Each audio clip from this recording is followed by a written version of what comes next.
the deserts of northwest India. One of the most challenging environments on the planet. Tracks are often the only clue to life.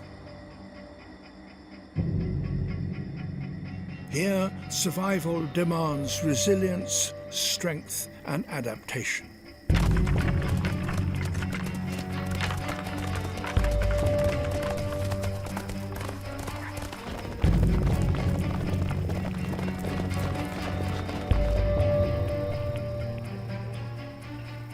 This is Marustali, India's region of death.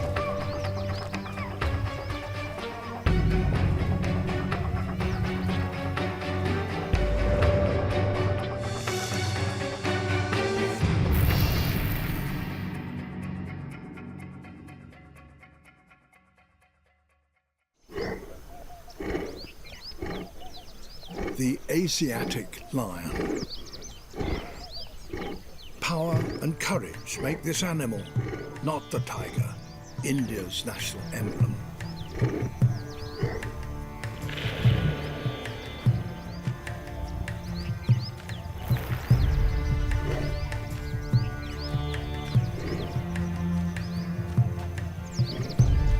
These are the formidable beasts that once ranged across the lands of the Bible, that fought Samson and devoured Christians in Roman arenas.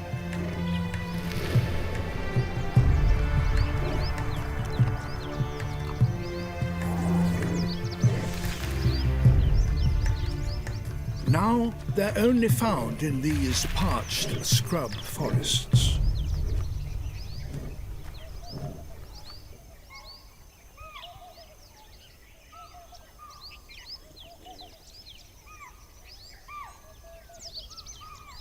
This pride consists of 6 lions, 3 adult females, 2 8-month-old cubs, and their 1.5-year-old sister.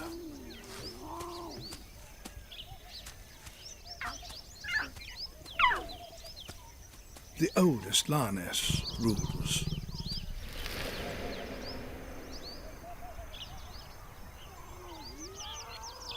Asiatic lion prides are far smaller than their African cousins, reflecting the smaller prey they hunt.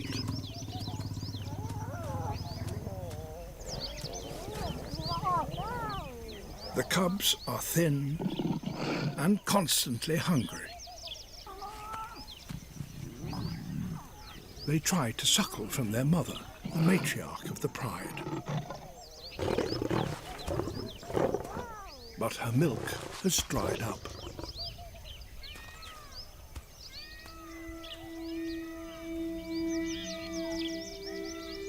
With the best hunter injured, the responsibility to feed the pride now falls on the less experienced younger females.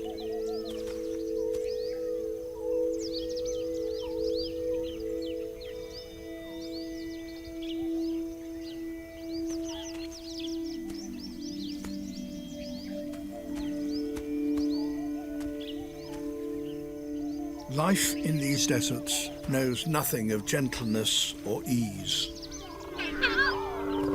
The lionesses need to make a kill.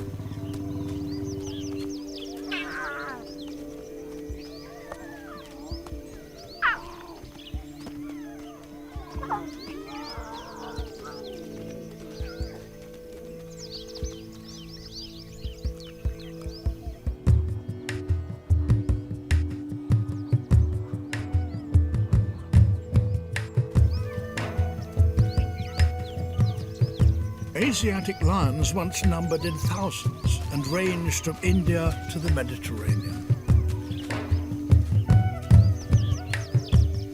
They now cling to existence in this, their last refuge.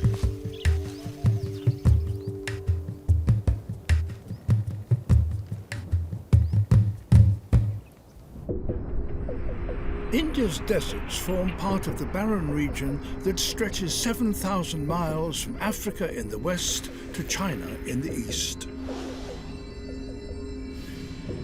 They dominate the states of Gujarat and Rajasthan. This is the Little Rann of Kutch, which translates to salty desert.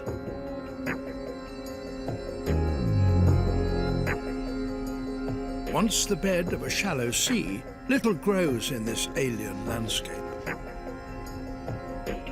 Species have to adapt to survive out here.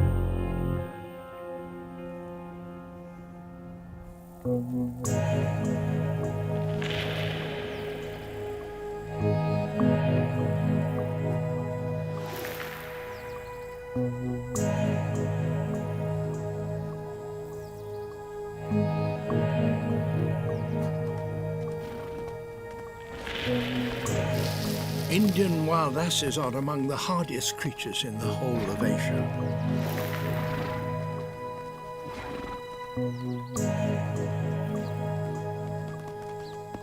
Constantly on the move, extracting liquid from plants, they can survive on saline water.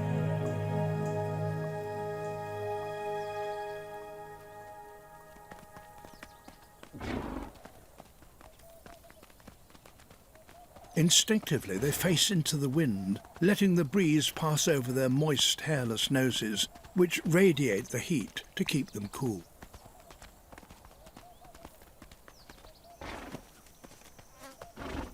Thick skins help withstand punishing sandstorms. Their light coloration reflects the sun's intense rays.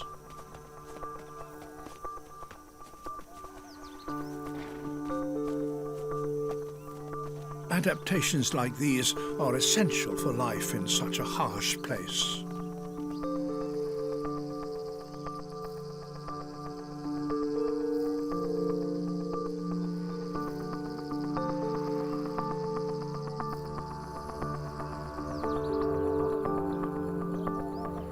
However, for many of India's desert species, there is another, quite different pressure.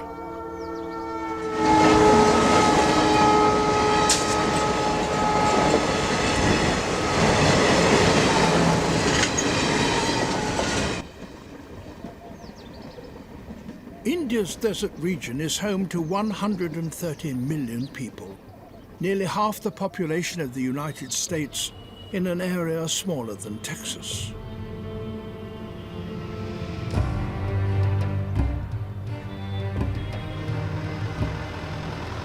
Humans must also struggle to survive here, and conflict between man and animal is almost inevitable. But in a nation with an ingrained reverence for life, there is also charity and tolerance.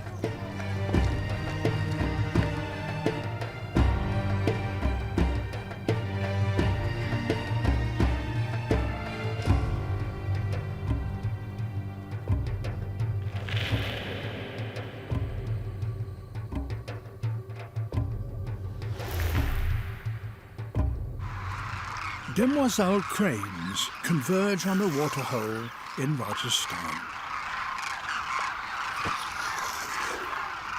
Refueling before the grueling flight back to their breeding grounds nearly 2,000 miles to the north in Mongolia. Over 100,000 birds attempt this migration that will take them over the Himalayas. Many die from fatigue, hunger and predation. Thousands more are killed by hunters.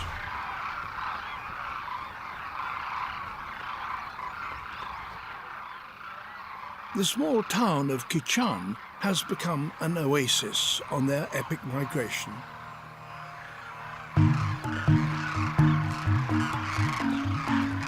At their peak, birds outnumber villagers by several thousand.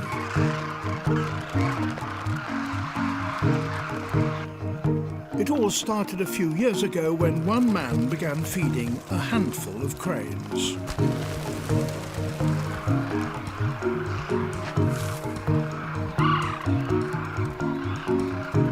The cranes overcome their normal shyness and edge nearer.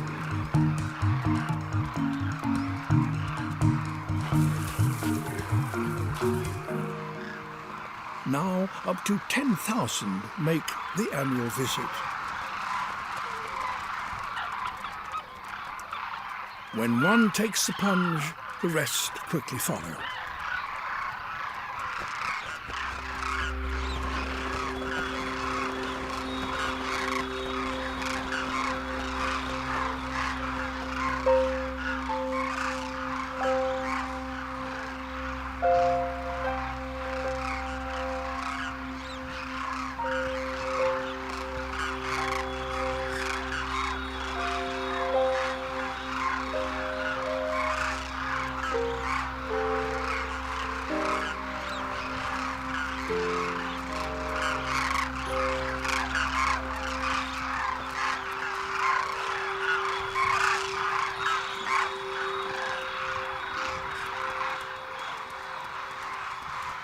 Deserts offer little, so for people to give away food is a remarkably selfless act.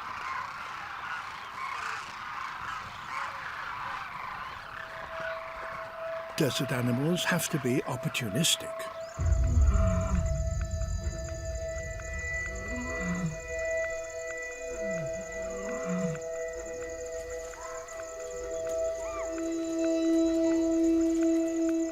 A lioness scavenges on a dead cow in a stagnant pool. She feasts until a much larger male arrives.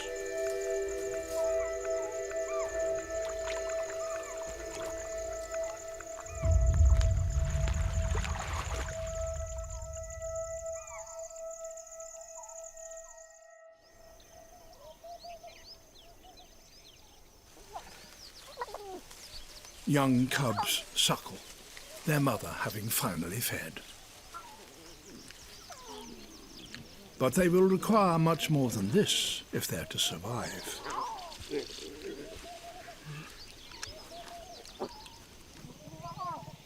Lions are not the only big cat to inhabit these deserts. Said to be more cunning than the tiger and fiercer than the lion, yet so secretive it can live alongside people, almost undetected.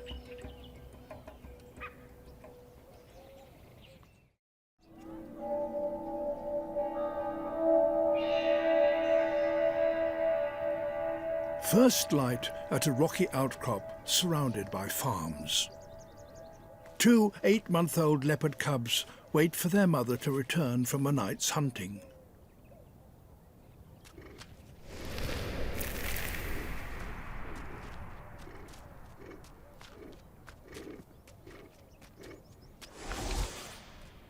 Unlike the young lions, these cubs are clearly well fed. Their success is down to their adaptability. They will hunt virtually any animal, birds, insects, and even frogs.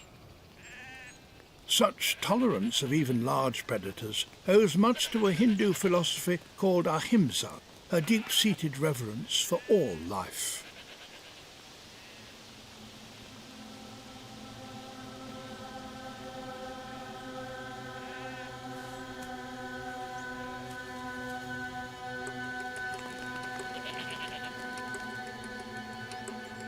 She is a consummate killer, with a notorious ability for stealth.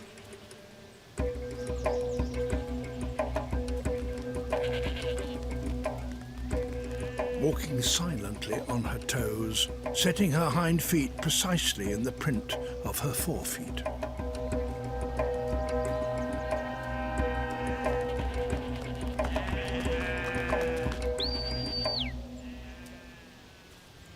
The goat herder moves his flock on. The chance is over.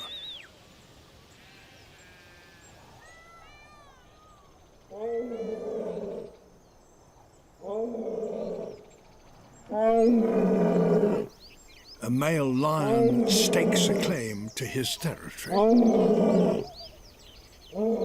His roars tell rival males that this is his patch.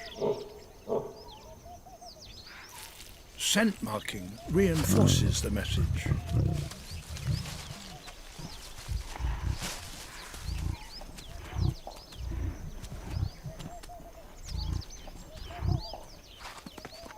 Nearby, two 24-month-old cubs hone their hunting skills.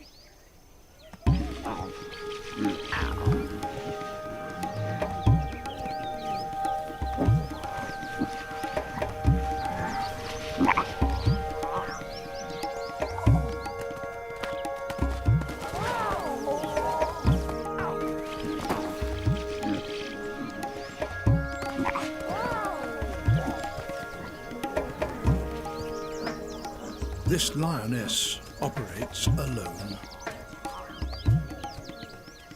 They greet her with play fighting.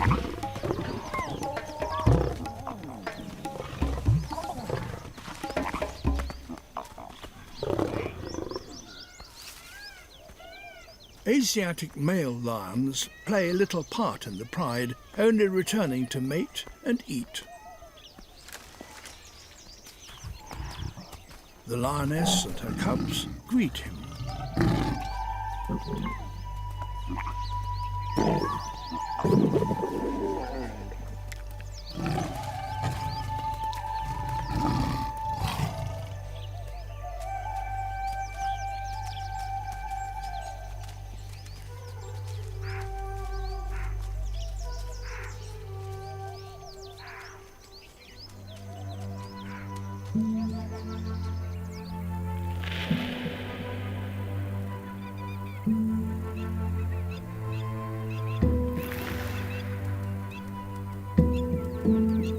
Early March in the grasslands of eastern Rajasthan. Herds of blackbuck graze in the early morning sun. Also known as Indian antelope, they once ranged right across these deserts. Today, the loss of habitat means they are now only found in isolated areas.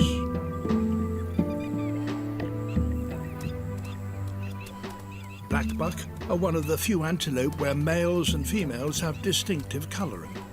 The females are lighter.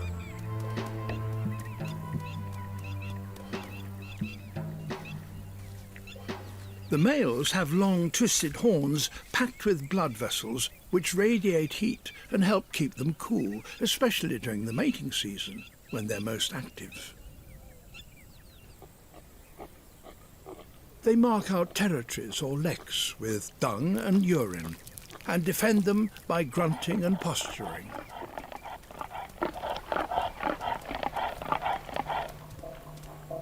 Females approach to choose a mate.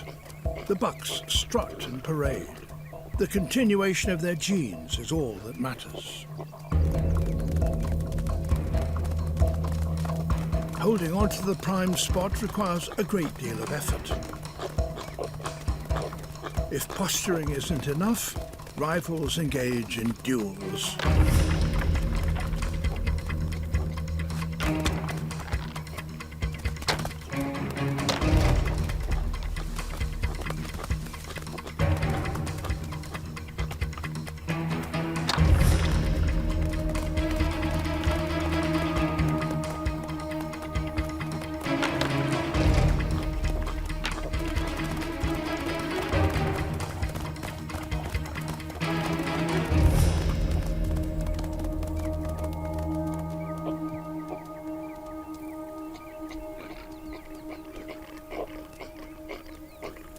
Their guard is down, and two wolves are drawn in, looking for an easy meal.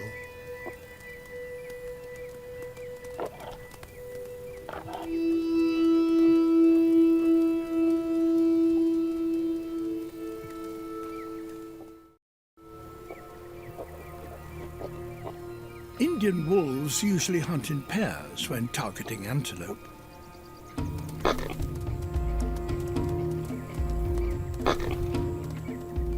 One wolf acts as a decoy. The other attacks from behind.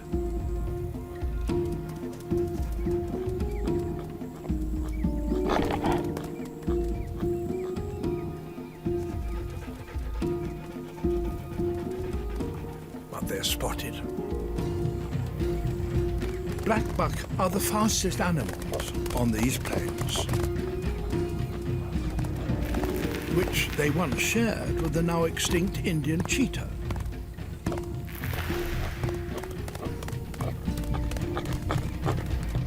The wolves don't stand a chance, and know it.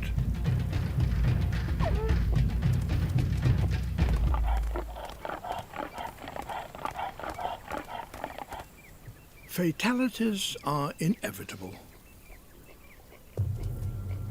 The wolves nervously approach a carcass. A young blackbuck that may have died from wounds inflicted on the lecking ground. They're aware that much larger, more powerful hunters could be nearby. Leopards.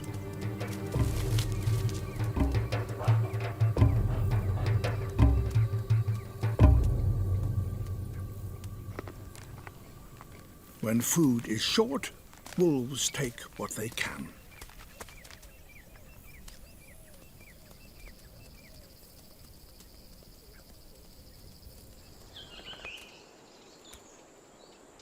Summer, and reproduction is in full swing.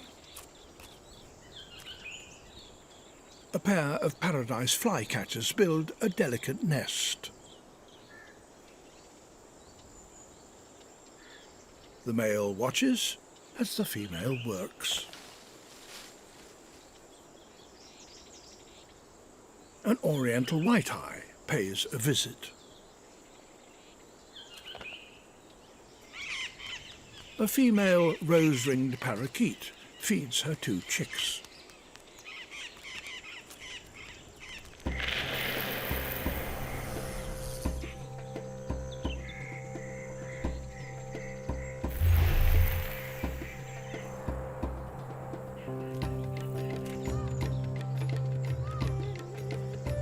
A male peacock, India's national bird, parades at his lek.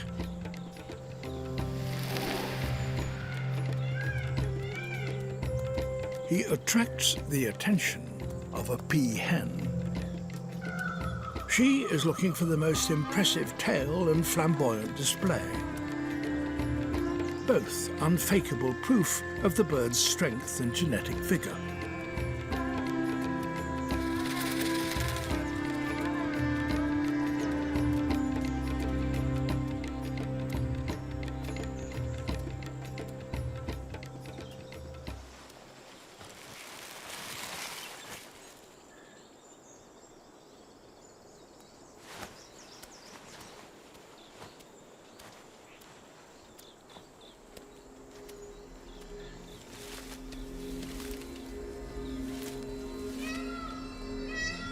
Peacock alarm calls warn of a predator.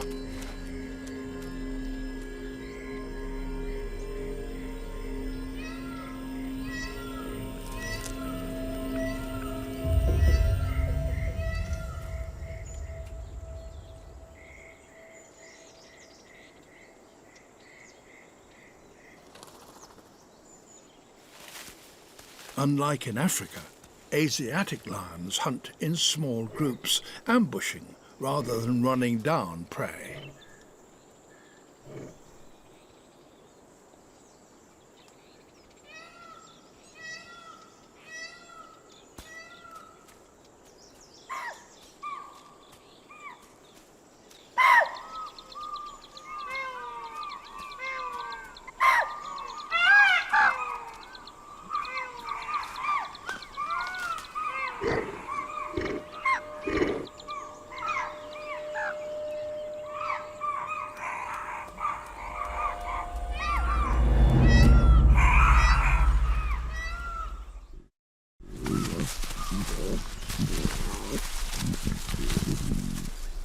One lion can devour 100 pounds of meat in a single sitting and not eat for another week.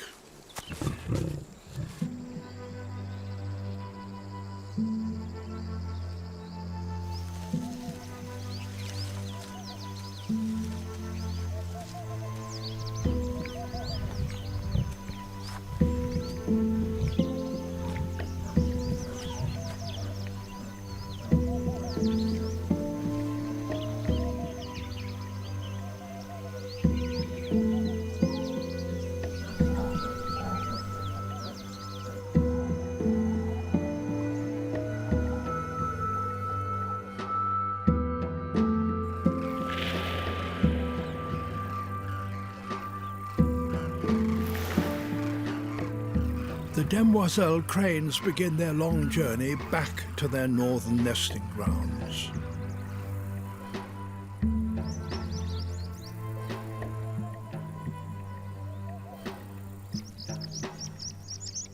Flocks of pipits feed on grass seeds. An Indian fox is hunting.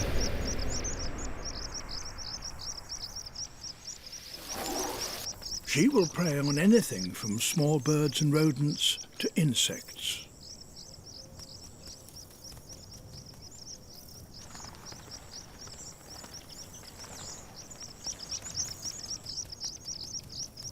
At this time of the year, she's kept busy at the den.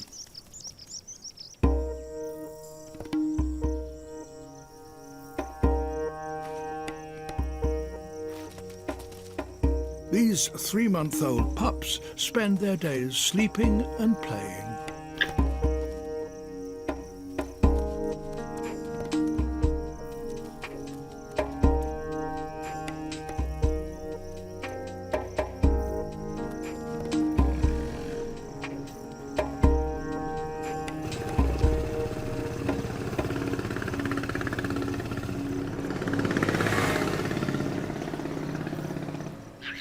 With a young family, this den may be too close to the road, forcing them to relocate.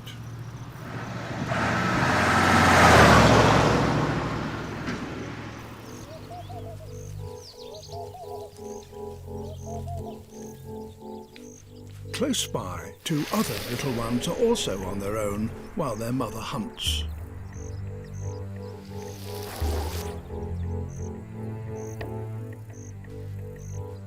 "12 inches tall, these kittens are potential prey.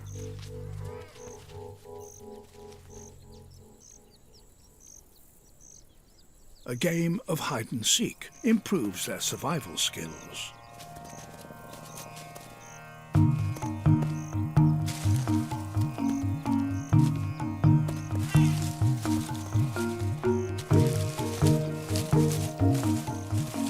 Although only playing, their claws are primed for attack.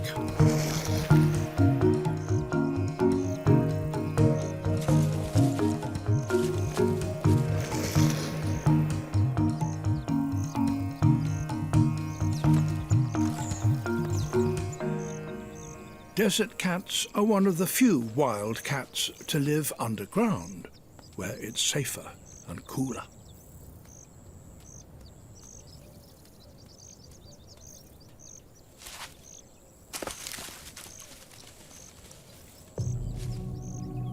Indian foxes will eat desert kittens. The vixen moves in to investigate.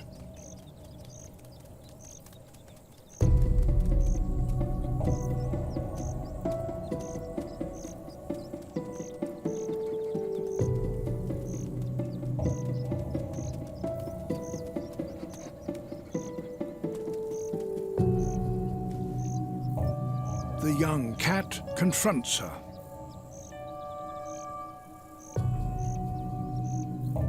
But this time, she's after real estate, not a meal, and takes over their den. The cats need to find a new home.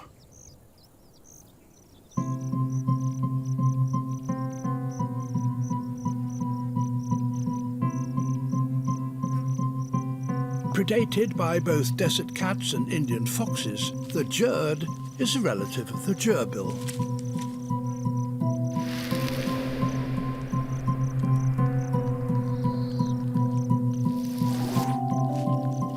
Jerds are most active in the cool of the morning and early evening.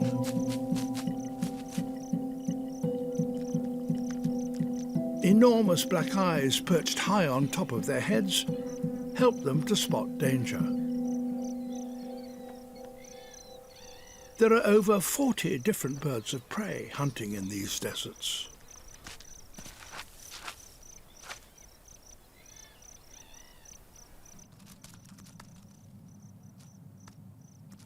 Up to 50 individuals can be found in a labyrinth of tunnels.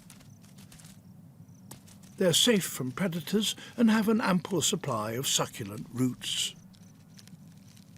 But there is another reason for choosing a life underground.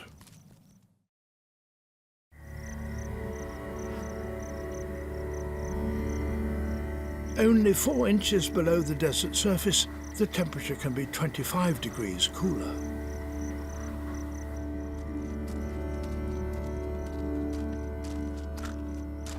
That's essential for species like this spiny-tailed lizard that can't regulate its body temperature.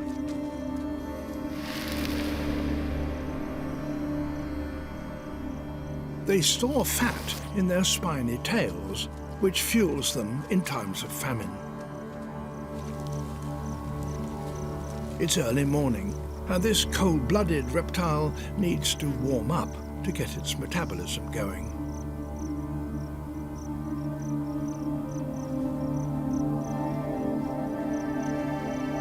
Slowly, more emerge, and their dark skin soaks up the sun's heat.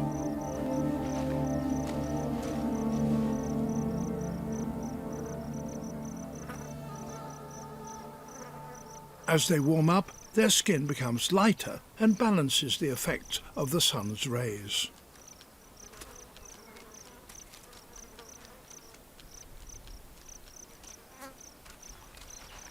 Once at an optimum temperature, they feed on grasses and carefully mark out their territory.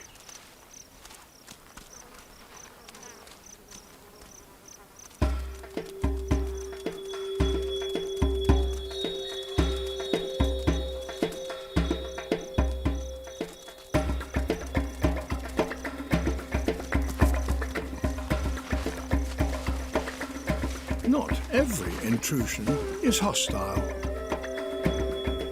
This is what passes for romance in the world of spiny tails.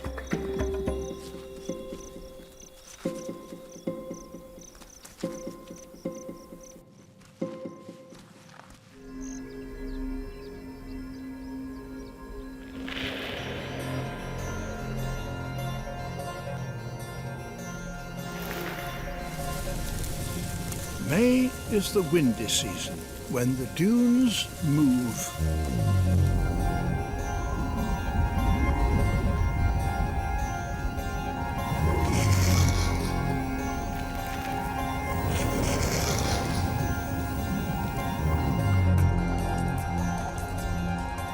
Little can survive out here as temperatures reach 120 degrees.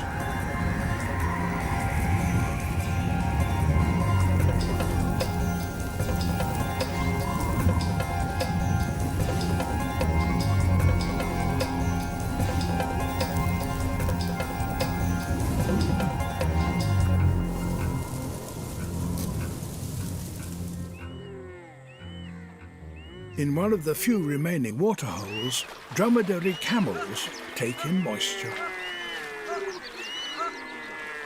They can go 2 weeks without water, and after doing so can drink 30 gallons, equal to 1/3 of their body weight.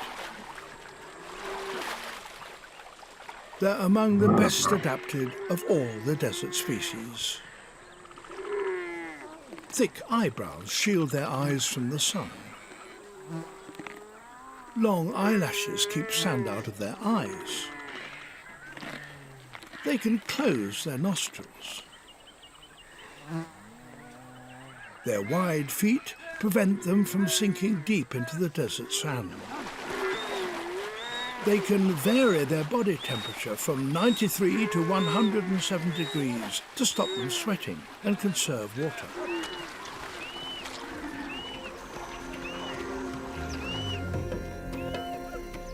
Extinct in the wild for 2,000 years, they are now domesticated.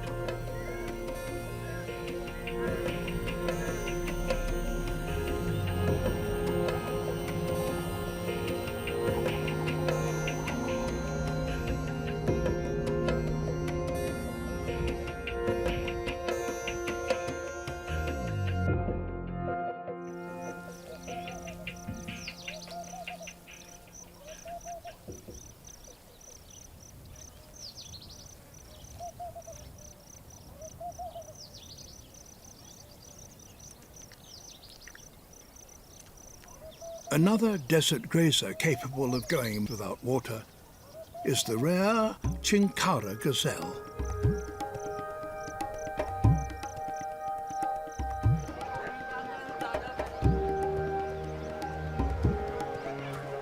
To the Bishnoi people, preserving life is an essential part of religion. Enjoying centuries of protection from predators, poachers and famine, these normally shy Chinkara are at home amongst this devout Hindu community.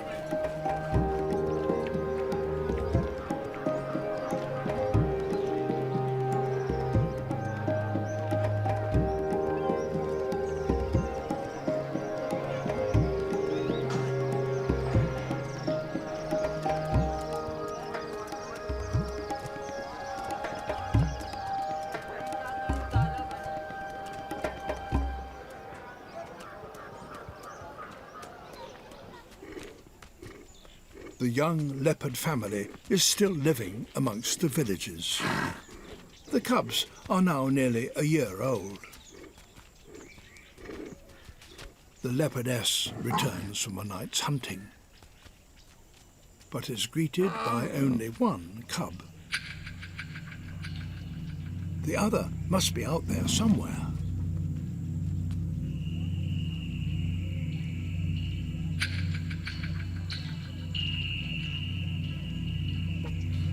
Male leopards kill cubs that are not their own.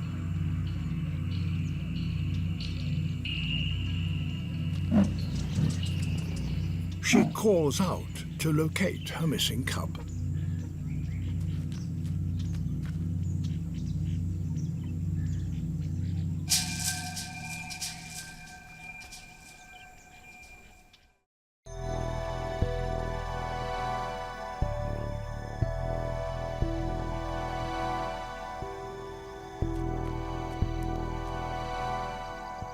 On the far side of the hill, the adventurous young male is hunting peacock.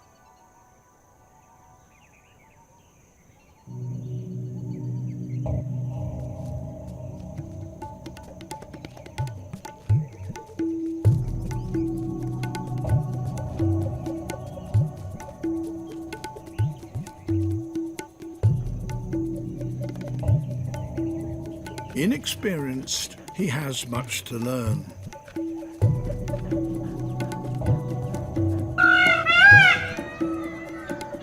Roughed-up neck feathers warn others of his presence. His hunt is over.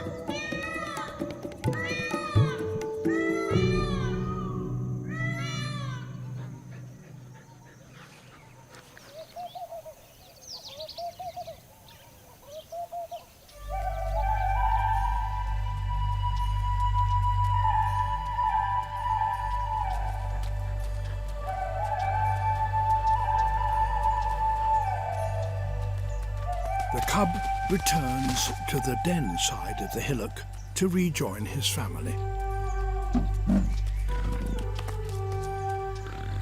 He still has another year before he'll venture out on his own into an uncertain world between the unforgiving wilderness and the ever-advancing human population.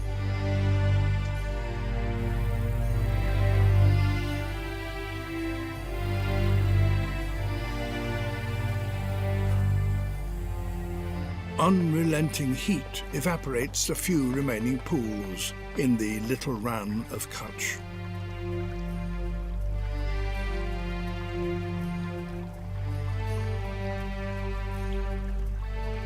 People eke out a living producing salt for the tables of India.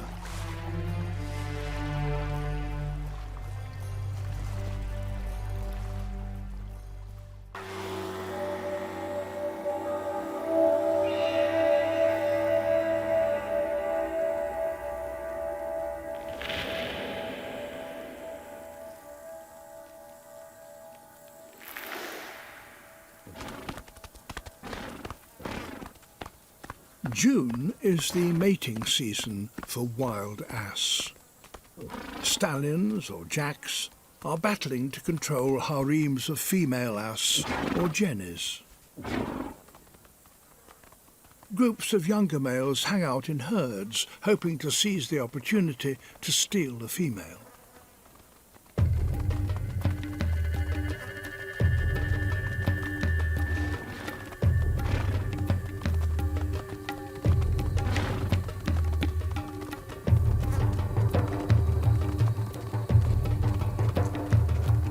In the blistering heat, jackass gallop at speeds in excess of 40 miles an hour.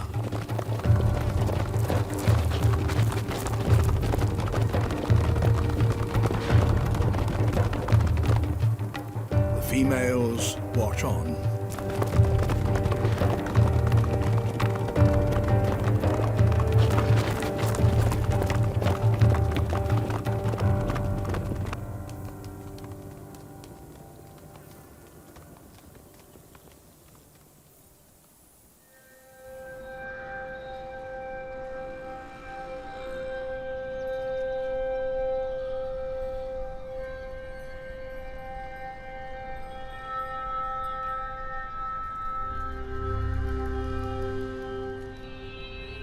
From roosts below the old Maharaja's palace, Indian long-billed vultures take to wing and soar effortlessly above the blue city of Jodhpur.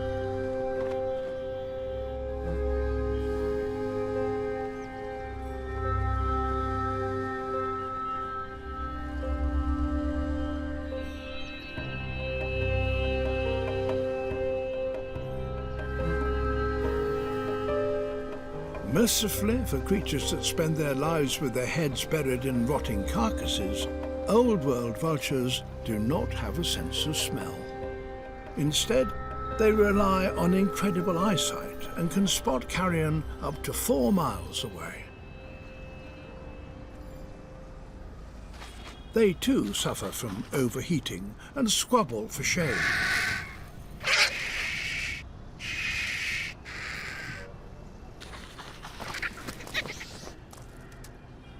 Or use their own shadows to keep their bald heads out of the midday sun.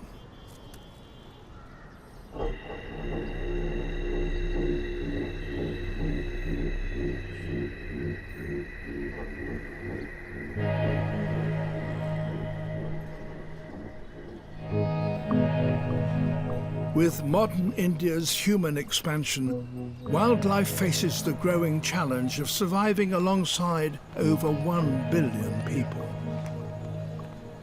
Over the past 10 years, India's vulture populations have crashed by 99%, poisoned by a drug used on cattle. Several species face extinction.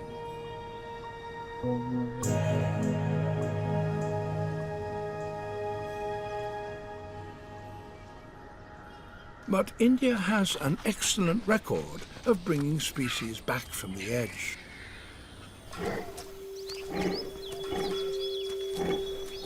At the beginning of the 20th century, hunting and habitat loss had reduced the Asiatic lion numbers to just 13 animals. Intense conservation efforts have brought them up to 400 individuals and climbing. After a decade on the brink, the vultures are recovering thanks to breeding programs and a ban on the drug that decimated them. There are even plans to reintroduce cheetah into these deserts, which would remind the blackbuck why they have such acceleration. The adaptability of nature, combined with a reverence for all creation, means wildlife can continue to survive even in this, the most hostile of India's many environments.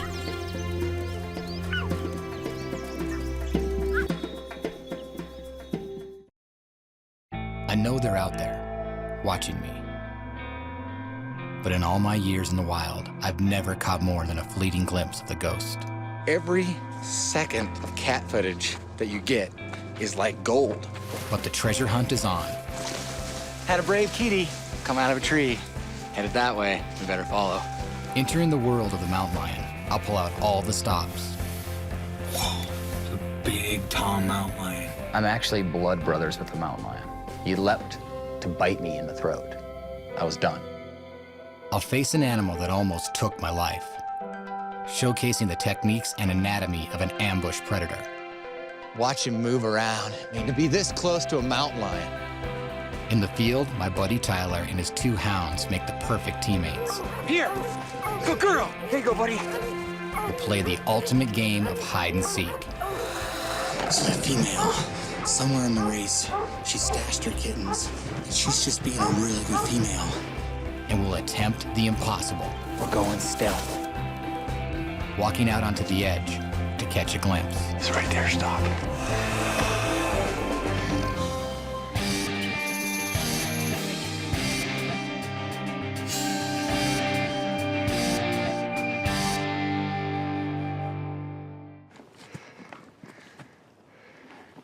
Mountain lions have been haunting me since I was a little boy. I'd go out with my dad hiking, and we'd see these tracks. But we never saw the animal. If you've walked a mile in the woods in Montana, a mountain lion has probably seen you. But very few people ever see the animal that is called by many names, including cougar, puma, and screamer.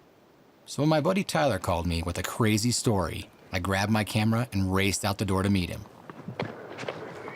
Right there, by sidewalk. Man. That is a perfect little den. So tell me exactly what happened again. Well, I was walking down this cliff band right here, and I come around this boulder, and I mean, no more than just a few feet away, there was a hole in the side of the mountain. And I knelt down and stuck my head in there, and a female lion just about ripped my face off. And I just ducked and grabbed my neck, because I'm trying to save my life. And I just went rolling down the hill, and that cat come right by me and brushed my shoulder, and that was it. Didn't touch me, nothing. And I managed to get my little pocket camera out. What happened? I was walking in these footsteps, right here. And I crawl back up to the cave, and there's kittens in there. And I get a couple snapshots, but I'm so insanely rattled. I didn't get much, but immediately I call Casey, you know, and I'm like, this is just unbelievable. I just found a lion den. That was probably the freakiest moment in my whole wilderness career. I really didn't spend much time there. I mean, I was so freaked out. Yeah. I'm lucky I even got a couple clips there. See if we can't see them, you know. Yeah. Looks like there's something moving around in there. Right, see the cave entrance there? Yeah, you see that? That's exactly. It looks like it could be a kid. Man, oh yeah. That is so cool. In all the years, I've only seen a few mountain lions, but to be sitting here looking into a mountain lion den and seeing little kittens. It's about as rare as it gets, you know. It really is. In the combined time that Tyler and I have spent in the woods in our lifetime, neither of us have ever seen this situation before. You know, Mama's around here somewhere. Hopefully not sneaking up behind us. Yeah, no kidding.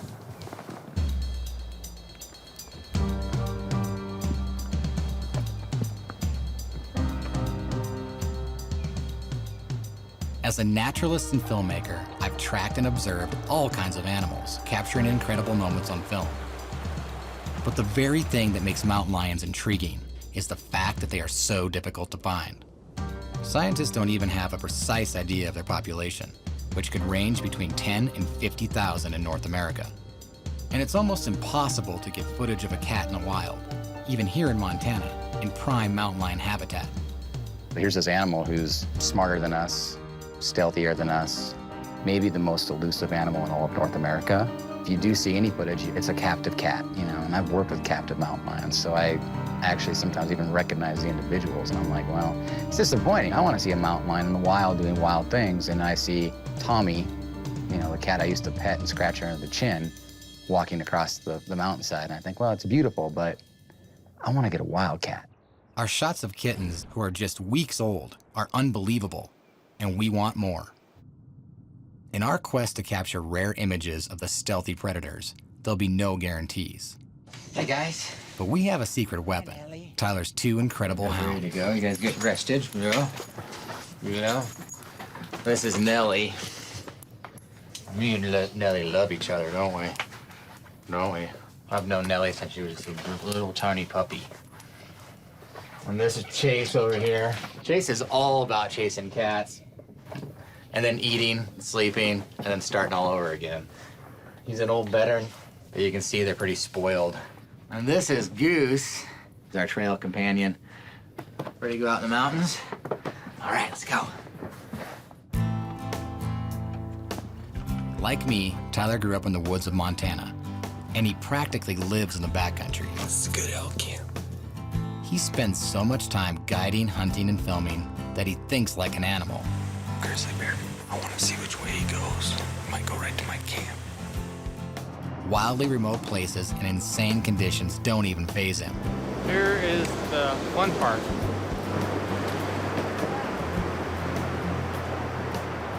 This is the guy you want with you when you're gonna head out and do something crazy.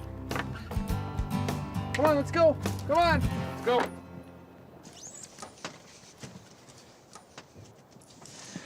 All right, you guys ready to go? Ready to hit the trail? All right, let's go. You know, you always have your dogs ready. I mean, they're locked and loaded.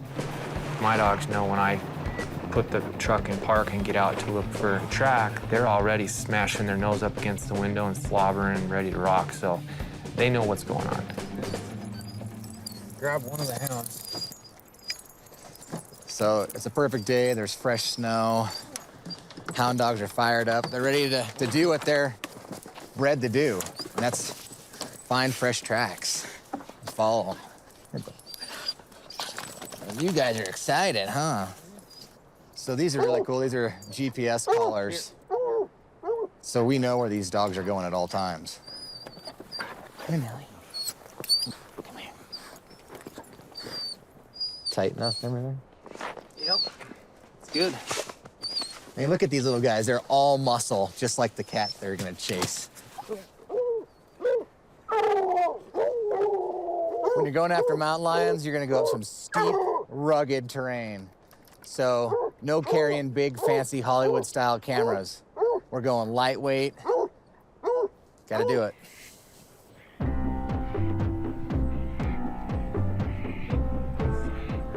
We start by surveying the mountain lions in the area to get a sense of who they are and where they're hanging out. This is the world where our kittens must learn to survive. We couldn't begin this project without the dogs. So really, we're just capitalizing on that age-old battle, cat versus dog. These dogs are designed to smell cat tracks and close that gap, and there's really no other way to find these cats. Researchers use hound dogs to find cats. You can learn a lot from these dogs.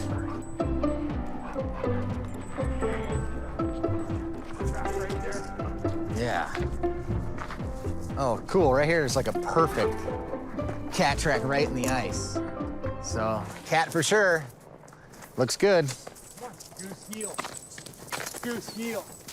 Wow, rugged stuff.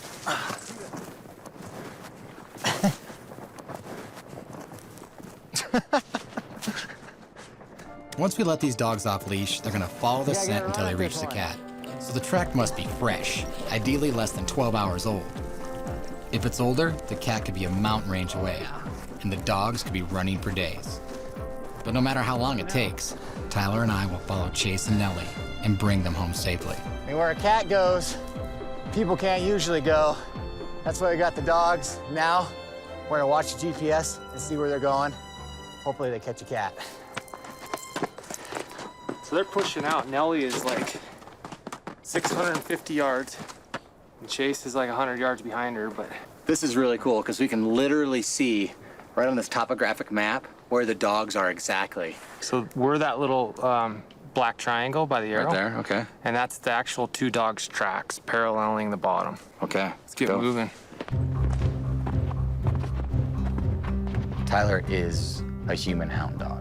He knows these woods like the back of his hand. He's looking at this unit. He's with his dogs. He can see them. He's like, they're on that rocky ridge that he's been on 1,000 times, and they're dropping down here, and he's seeing how this cat's moving. He's visualizing this whole scene.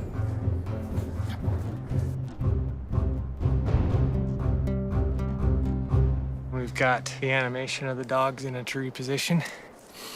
which is what we want. There's a little icon on this GPS that actually shows a dog up against the trunk of a tree. So that collar knows when they sit still in one spot for a while that they're at a tree, so looks good. Steep country, as you can see.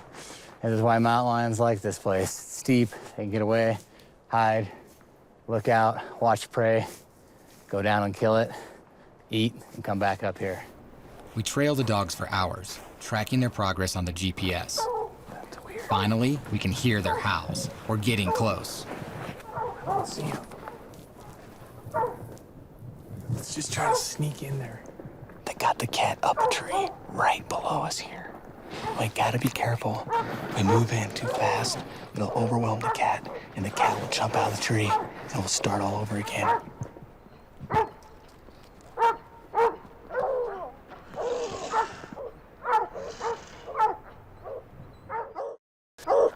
So the dog's got this cat at the tree, and Nellie's practically like a cat. She tries to climb up and get to it. We gotta get her down so she doesn't hurt herself. Where are you gonna come with it? Which side? Come here, Nellie. Come here, girl. Oh, got her. Oh, you crazy little girl. Stay out of the tree.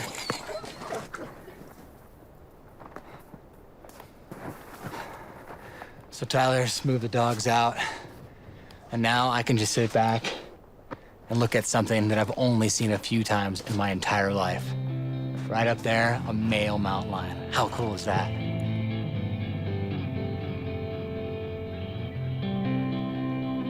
What an amazing experience to be right here. All my life, I've walked all over these woods. We've never been this close to a mountain lion. But to really appreciate these iconic predators, I like to get hands-on. To truly understand and appreciate the mountain lion, there's no better way than getting close. And that's almost impossible in the wild, but we can do that with animal ambassadors. And today, we have a Tilly. He's gonna show us how awesome these cats really are. Whenever I work with animals in captivity, I'm always on guard. Even with Brutus, despite our lifelong bond, I'd be no match for him if he became aggressive. So I'm always trying to stay one step ahead, constantly reading his body language, ready to pull back if he disagrees with the game plan. But with cats, my already heightened awareness is taken to the next level. I'm actually blood brothers with the mountain lion. His name is Simba, a wild-born orphan cougar I worked with in my early days as an animal handler. Simba taught me a valuable lesson about these predators. I'll never forget it, just looking down and seeing this look in his face. His ears were flat to his head, his eyes were dilated, and he was just locked in. He leapt to bite me in the throat. And at the very last second, I reached up and grabbed him by his throat, knowing that if he was to bite me, I was done. So he's sinking his claws in and he's pulling himself. I'm losing the battle. He's getting closer and closer and closer. But what happened then is when he picked his hind legs up, he lost leverage. So we kind of spun and fell to the ground really hard, bang, and hit the ground. And in that moment, that jolt was enough to stop him in his attack mode, state of mind. And he went to somewhere else, and I recognized that. And I grabbed his leash, put it on really fast, and tried to go with that, because I did not want him to go back to the attack mode. And he stayed into this like walking mode. I walked him a quarter mile down to his trailer, loaded him up, and went to the hospital and got stitched up. And every day since that day, I think about mountain lions. I wake up every morning, I look down at my arm, I have scars on my arms, and I will think about mountain lions every day for the rest of my life. So today, respect is my #1 priority as I lead a Tilly through a series of challenges I've devised to showcase the abilities of one of nature's most proficient and elegant predators. First up, let's see how these cats move with a classic game of cat and mouse. Hey, buddy, you wanna come over here? Watch him move around. I mean, to be this close to a mountain lion, I mean, they're doing this out in the wild every day, cutting around, chasing down deer. Notice how Attila uses the power of his hind legs to anchor the quick, nimble movements of his front legs. This versatility defines cougars, who possess both the brute force of larger cats like lions and tigers, coupled with the agility of small house cats.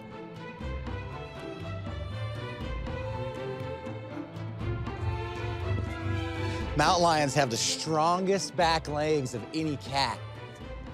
And that alone makes them some of the best leapers in the world. Watch a Tilly jump for the lure. In the wild, mountain lions can leap almost 2 stories high. Good job, bud. We move to the ramp challenge to study the physiology behind the mountain lion's astounding horizontal leap. Tilly's flexible spine arcs as he crouches, planting his hind legs in preparation for a tremendous forward lunge. Extending through the entire length of its body, which can be as long as 8 feet from head to tail, the cat flies, covering distances up to 40 feet in a single bound. This gives the hunter powerful momentum as it sinks its teeth into the neck, separates the vertebrae, and severs the spinal cord of its unsuspecting victim. With the force and precision of this impact, the cat can take down an animal 8 times its size, making it pound for pound the strongest of the large predators. After witnessing the athletic prowess of this amazing hunter, I'm more driven than ever to track down the cats in my own backyard. Over the next few weeks, Nellie and Chase help Tyler and me continue our survey of the cats in the area. They never lose enthusiasm for their job. Good dog! The cats just hang out. Their escape strategy is an old trick. Superior climbing skills allow cats to avoid less agile pursuers, like wolves. Tyler's gonna round up the hounds. I'm gonna go hide right over here in this stump. And hopefully the cat's gonna come out, and I'm gonna film it sneaking away.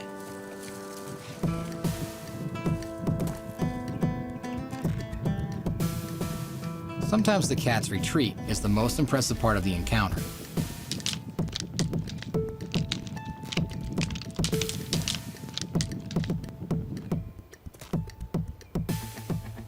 Plenty of days aren't so eventful.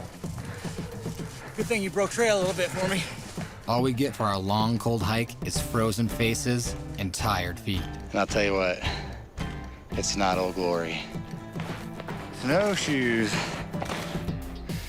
Man, this hill's steep, the snow's deep. It's kind of funny. Tyler's directions. Meet me where the mountains touch the clouds. And he wasn't kidding. The mountains are touching the clouds way up here. That's where the mountain lions live. But we keep at it. The dogs help us as we start to map the residents of this feline neighborhood. We find several young cats who probably haven't been out on their own for long. Alert and cautious, they watch our every move.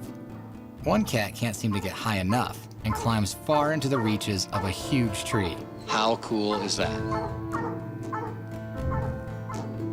Weeks into our search near the cave where we found the kittens, we discover a cat who turns our heads. One Eye. This massive mature Tom must be the dominant male in his area. He's clearly been in a battle or two. I believe his eye was torn out by another cat. In the world of male mountain lions, it is vicious because they're always asserting their dominance to the point where they'll kill any other Tom that they can. Males like One Eye compete ferociously for mates. They'll even attack and kill kittens to eliminate future competition in their territory. This cat is legit. I mean, he's a warrior. He's the biggest, baddest Tom in this territory. Here's this cat that wakes up every morning, goes out, kills an elk, defends it from wolves, grizzly bears. When he's not doing that, he's defending his territory, fighting other big Toms. And in the process of his life, he's lost an eye, his ears are tore off, and this cat can't go to the vet. This cat can't take antibiotics. He just wakes up the next day and does it all over again. This cat is a tough cat. And I know our little family of cats is out there with this big guy looming around. And it's adding to the drama a lot. We've got to track down these kittens before the Toms do. we start searching for Mom in earnest. From my experience, this looks like a female because you see kind of the teardrop shape to the toe there. Right. It seems like those toms are a lot chunkier, like a grape, you know. We're up here looking for tracks. See a little bit of a disturbance down here in the snow. There's a mountain lion kill. Bad news is the cat was just here and this thing is completely cleaned. So, good news, Tyler's got his hounds. He's walking just over the ridge here, so I'm gonna see if I can whistle him in and we can follow this cat with the dogs, see what it is. Maybe it's our female. Yeah. Oh, kill. Nibbled on it last night, huh? Yeah, I think it was definitely here last night. Oh, yeah. You guys see that? They're into it. Nothing left. The lower mandible. I mean, that thing picks every little chunk of meat off that. Are you guys ready to do this? You ready to do this? If anybody's gonna find this cat, Chase and Ellie are the ones that can do it. All right, guys. Let's try it. Even experts have a hard time keeping track of a scent on a windswept hill. So we all work together. The dogs move until they lose the trail. We spot a lone track and set them back on course. Here! Good girl! Pretty unique situation. Usually the dogs are long gone. Usually don't get to hunt with them as much. So it's unique and kind of cool. Here you go, buddy.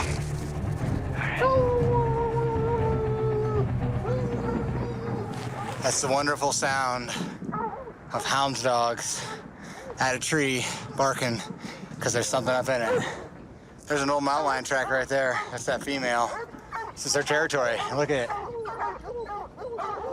Sure enough, it's a female cat. She watches nervously.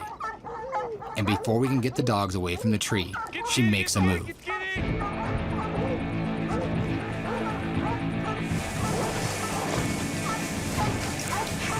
She bailed. The dogs are going straight down. This is some gnarly avalanche. Sometimes the best way is just to slide. Had a brave kitty come out of a tree. Headed that way. I better follow.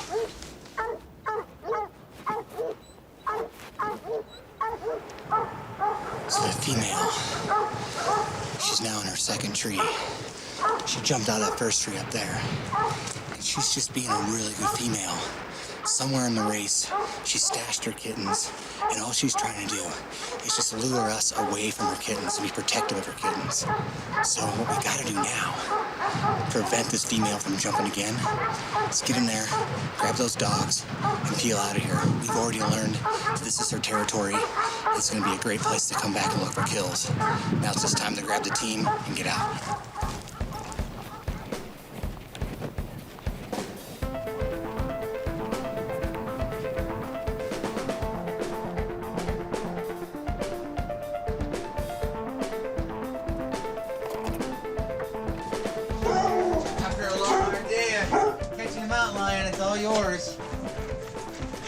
I love these dogs so much that I told Tyler that I needed to be the godparent of the dogs. So if anything ever happened to him, that I get the dogs. And he agreed. Dog pile. Thanks to the hounds, we've seen a lot of cats. But they've also seen us. The behaviors we're most anxious to film take place when we're not around. We're gonna switch up our strategy and set up hidden cameras where the mountain lion's most basic instincts take center stage, at the site of their kills. So I got a phone call about a potential mountain lion kill. And sure enough, here it is, right on a trail. Now, this trail's not far from my house. But this mountain lion looks like it killed this elk up on the hill here, drug it down to the trail, drug it down the trail a little bit, and has been feeding on it. If you can see here, this is where that mountain lion has actually gone inside, eaten the heart and lungs, and is starting to chew on these ribs. Now, there's a lot of meat here, so I have a really good feeling this mountain lion is gonna come back. And I can see right here where this cat has been coming in and out. Look right here. Nice mountain lion track. It's been coming right here. So it'd be great to set up a camera here to get the cat as it comes into the kill. And then we'll surround the kill with some camera traps. And then I'll put one up in this tree and get an overhead view. That'll be really cool.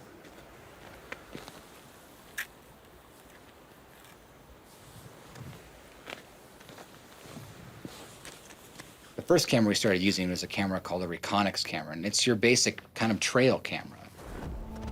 Something moves in front of it, it'll take a picture, both day and night. As darkness falls, we make our final adjustments, cross our fingers, and head out.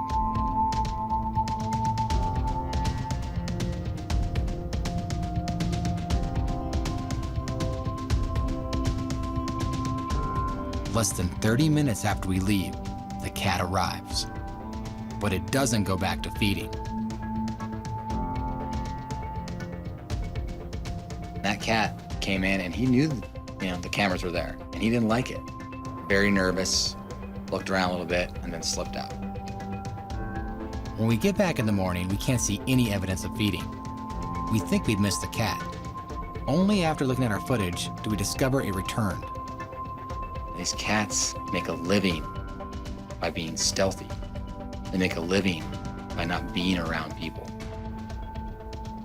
You've got this elusive, wild killer, and we see the side of him that's just so beautiful and so majestic and so in control. And in a millisecond, that's the animal that can take down an elk and kill the thing with its claws. They're ferocious. There's a side that I don't get to see, and that's that vicious, killer. Our success with motion trigger cameras has inspired some serious trekking. We'll haul anything, anywhere for a chance to film at a kill. Check this out. This is where a mountain lion has killed a mule deer. Right here was the impact zone. The mountain lion probably ambushed that deer, took it down to the ground right here, and then you can see where the mountain lion has drug it up the hill. From the evidence left at the scene, I can imagine the takedown, but no one ever witnesses the moment of impact. To get closer to this lethal act, we return to Attili. Attili has never hunted in the wild, but we want to find out if deep down he still has the instincts of a killer. Are you ready for a mountain lion to attack you? Well, tough luck. Little does this deer know that limbing over there in the trees is a mountain lion. He's perfectly camouflaged. He emerges into the open and crouches in a classic stalking pose, head lowered, every move calculated, every footstep covert. Deer's looking the other direction. You can tell a lot by that tail. When they get interested in prey, they flick their tail in excitement. He's taking slow steps and keeping low, keeping his focus. A closer look reveals some of the hunter's most important weapons. Long whiskers, connected directly to sensitive nerves, detect everything they touch and sense the slightest movements in the air, helping the cat locate prey. Add to that super light sensitive eyes with a special reflective surface, and you have an animal that is lethal, even under the cover of darkness. Attili moves in. This is when the lion in the wild would close the remaining gap with a lightning-fast sprint. But Attili, in his first hunt, is more curious than deadly. He sniffs the decoy. Although his natural instinct is still kicking in here. He can't help himself. He wants to bite that thing in the neck. He killed it. Went for the death bite on the neck, the trachea. Now it's time for the cat to drag it back in the trees, start to eat on it, and get it in cover where other predators can't find it. Tilly clutches his kill tightly, acting just like the cat who left evidence of the takedown. Look at this. Little mule deer doe. There's still quite a bit of meat left. So that means this cat will likely come back.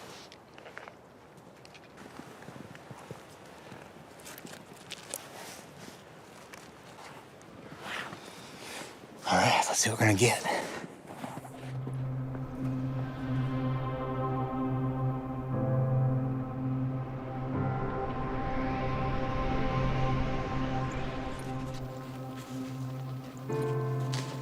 In the morning, we hike back in to see if anything has visited the kill.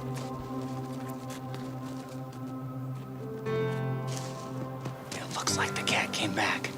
Let's check the camera traps. After so much preparation, this moment never gets old. Look at that. It's not just any cat that's returned, it's our kitten. Unbelievable. One little single kitten comes in, kind of assesses, and you're kind of wondering, where's that little kitten doing? And then mom comes in, the looks on our face were just like, whoa! It wasn't just one cat.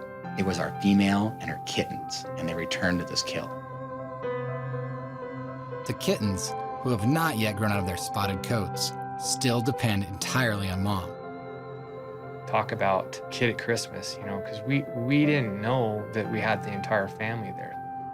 Mom devotes all of her energy to feeding and sheltering the kittens. She must make a kill every 3 days to feed this hungry litter. You know, she's stashed those kittens away, and she's bringing them back to the kill to eat.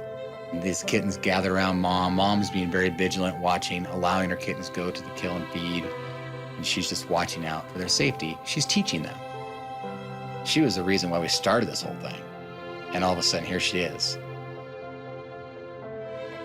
They had a lot of feeding and a lot of like hierarchy where, you know, you could tell one was more dominant than the other. You could see a runt there. The runt actually would be feeding when the other ones were sleeping with mom. The way that the Reconyx camera traps work, you know, it needs some motion. Well, with 4 cats laying there, something was always moving. She was very vigilant. You know, she was always watching out. She really never let her guard down. And there's a good reason for that. I mean, these little kittens live in a super hostile environment. And there's wolves, there's other mountain lions out there, big males that would love to kill them. What happened next kind of proved that point. Tyler and I have found the kittens again. Now we're obsessed with keeping them in our sights. With a huge dominant male in the area, urgency grips us. The kittens could be in real danger.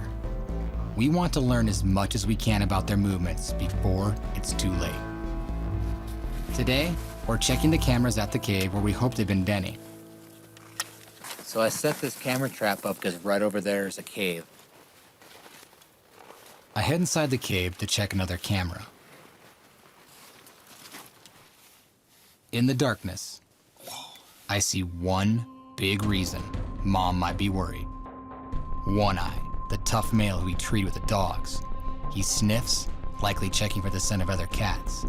Then he records his own visit, spraying the floor of the cave before heading back out into the snow. It looks like there's some scrapes in here. And what scrapes are when Tom lions go around, they actually mark their territory by leaving these little scent patterns. What he did blew our minds. He wasn't going in there to get out of the weather. He wasn't going in there to chill out. He was going in there to leave his mark, to let everybody in this area know this is his territory and this is his cave. Other cats will come along, smell it, leave their scent, and then that cat will come back into this cave and see who's visited. And I don't want to be in here when he does. Very cool. As far as I know, it's the first time this behavior's ever been documented in a cave. It's awesome. Bad news is he's sharing this territory with our female kittens. So a few weeks later, we're relieved to find a whole bunch of kitten tracks. There are mountain lion tracks everywhere. And I know that this is that female and those kittens, and they've led me to another one of their kills. Now this time, I'm gonna do it right. I'm gonna get really high tech. This could be another chance to document the growing kittens. We bring in a camera that records sound and real-time motion. We've camouflaged them. You look up there, our camera's hidden up in a tree. I have a good feeling that tonight's the night. The cameras are ready, and when night falls, Mom returns to the kill.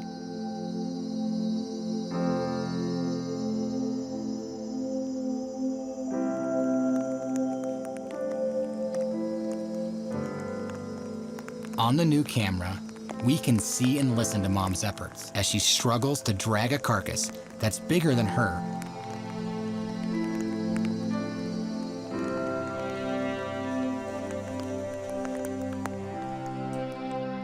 But these amazing images of Mom are not all we capture. The camera we place above the tracks leading to the kill shows us our kittens. They've grown since the last time we saw them, but something else has changed. I realized that one of the kittens was not around anymore. We only could see 2. And, you know, nature's harsh. I mean, 3 kittens, you know, there is a runt. It could have starved, you know, with big males like old One Eye, even in their proximity. It's not out of the question that he didn't kill one of those kittens. They want to make sure that it's their seed that is sown in that area. They are wired to be dominant. We've captured more footage than we ever dreamed possible, but we want to keep pushing the envelope. Over the course of the winter, I've learned a lot from the dogs, from the camera traps. But there's one thing I really want to do. I want to find a really fresh set of tracks and just follow them and see where they go. See what the cat does. See if I can walk that cat down. I know it sounds impossible, but as a tracker, it's kind of like a dream come true. So hopefully sometime soon, I can find some tracks. Could I ever walk down a cat without Nellie and Chase? I want to try, even if it's just to prove that none of this would be possible without the hounds. On a snowy morning, I get a phone call from Tyler. Yes, sir. He's found perfect fresh tracks. I think this could be the day to attempt the impossible. Well, I can see the dogs want to go, but what do you think about trying to actually walk to this cat without using the dogs? Well, if there was ever an opportunity, it would be right here, because I think we should try it.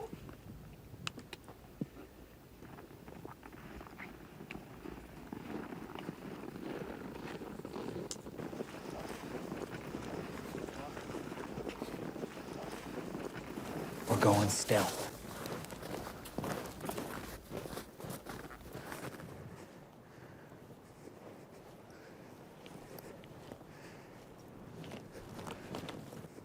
Just behind this big fir tree is an old trapper's cabin that's fallen in.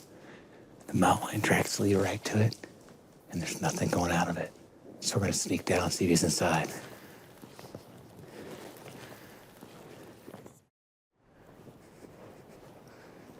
we went up next to the old trapper's cabin. You know, I took my steps to go and look down in there, and I could see a track in there, but it was older. It wasn't that fresh when we were walking on. It's going back this way. That mountain lion came off the cliff, down by the cabin, over here underneath this big fir tree, and left his scent right there.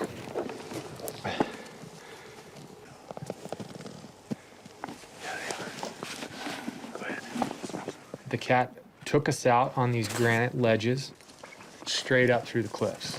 It's wicked. I mean, we were in the footsteps of the lion.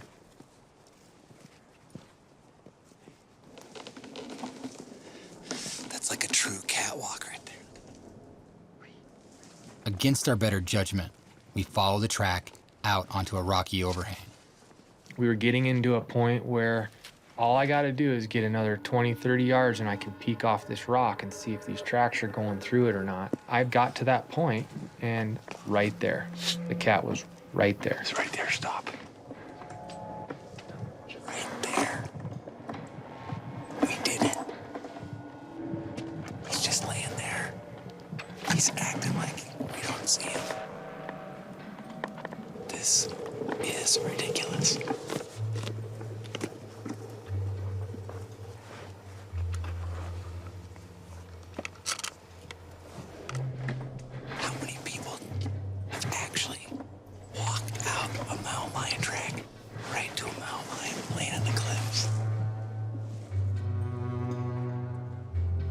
seems impossible, but we've done it right here. A wild mountain lion.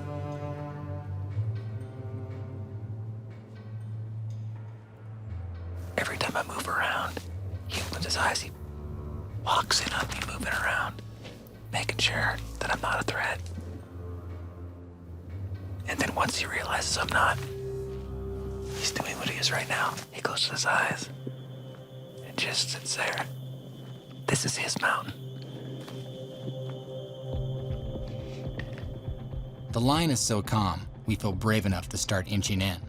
We just start getting closer and closer and moving in and kind of testing, testing the limit here as to what we can get. And Yeah, that's real. You're the one who got us out here on this cliff edge. Crazy. We moved down the mountain towards him. He didn't run away.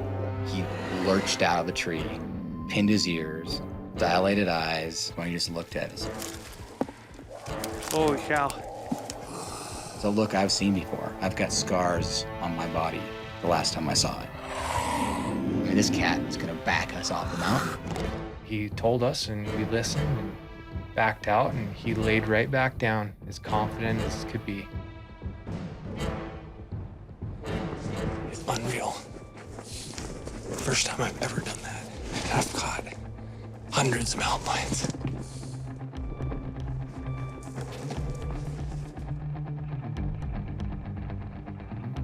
What happened that day will be something that we will never forget. Tyler and I feel like two big kids who just can't get enough of their backyard adventure.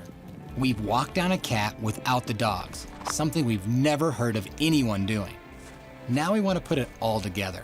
Find a kill, hide, and film a mountain lion feeding in person. We wanted to try to get actual footage, no infrared, no camera traps, literally sit in a blind and hope a cat would come so we could film it from the blind. Nothing yet. It's all about just waiting. After many cold nights and failed attempts, we get a shot. The stars aligned, we found a kill, and we went for it. We put a blind up, tucked in, and it wasn't long. Just as the sun went down, a young cat moves in, very apprehensive, kind of emerges out of the darkness, kind of assessing its situation, and comes and starts feeding.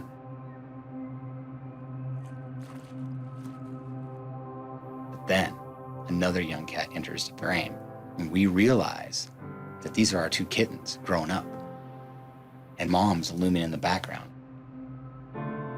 Mom doesn't join the juveniles. She just hangs back and watches.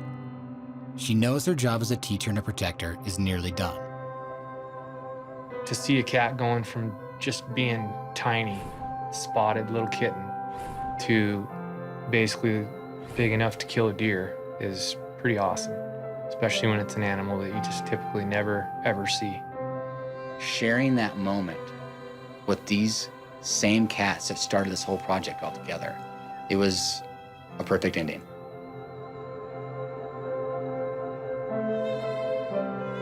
Any day, these two strong juvenile cats will walk away from their mother and begin the solitary life of an adult mountain lion, making footprints of their own.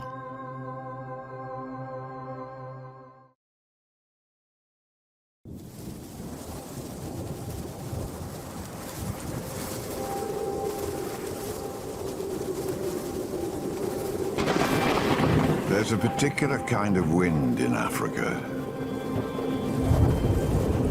It changes everything in its path. It has drops of tears streaking down its face. It shapeshifts like an apparition in a storm, confusing, disappearing, causing bewilderment until it does materialize.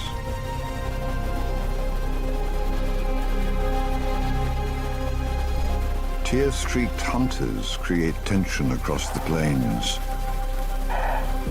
Hunters that strike apocalyptic figures with a certain look. a poise, a certain way. It is the way of the cheetah.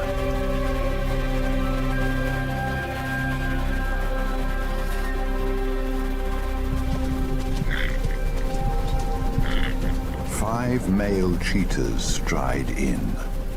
Their way is the way of the wind.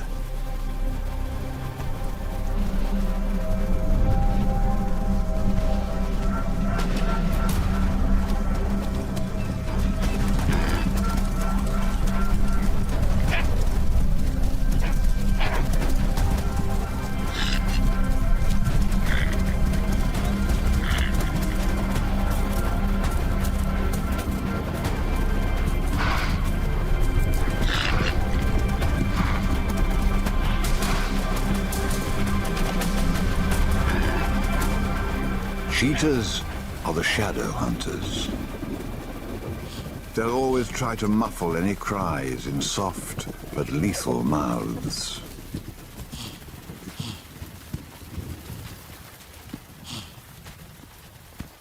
It's hard to keep secrets out here.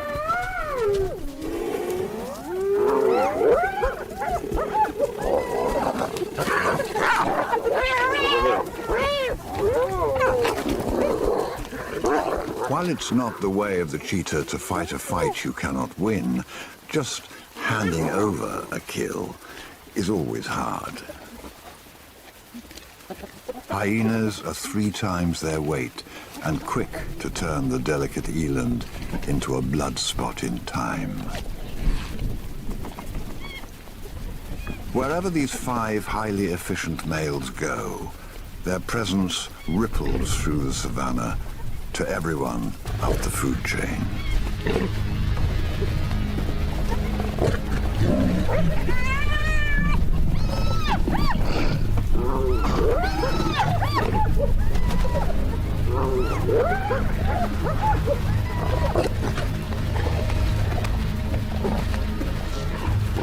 In the wake of each success, the danger escalates.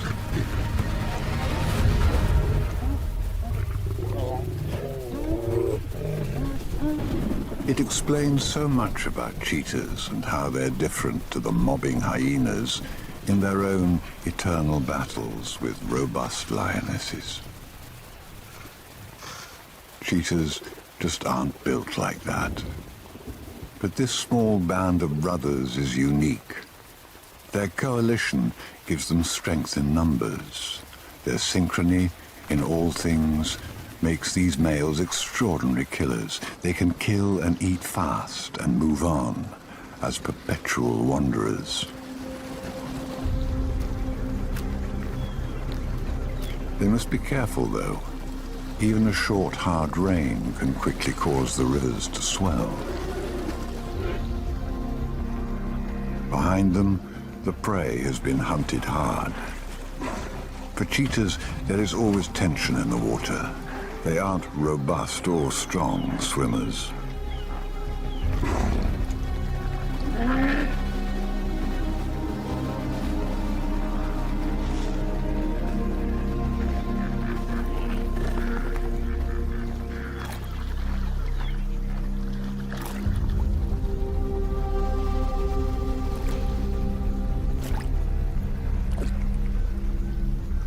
With careful planning, the 5 males find rocky stepping stones that unlocks a gateway to the high ground beyond the rivers.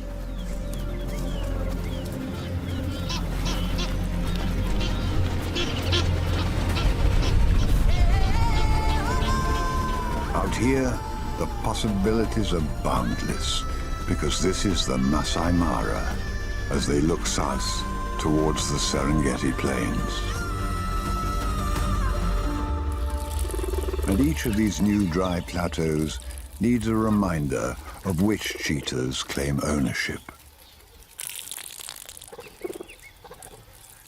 Cheetah marking posts are quite obvious, and they've saved up enough capacity to make it count.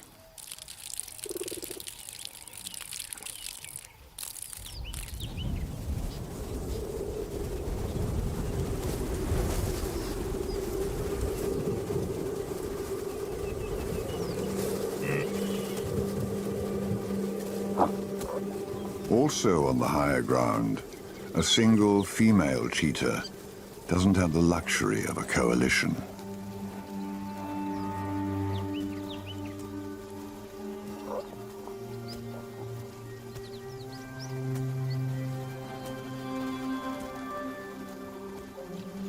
Her name is Imani, meaning faith in Swahili.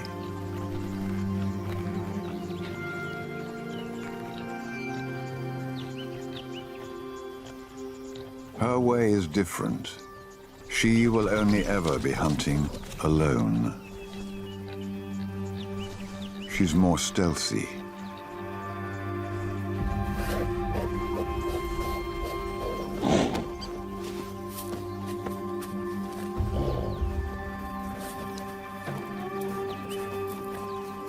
And a lot more vulnerable.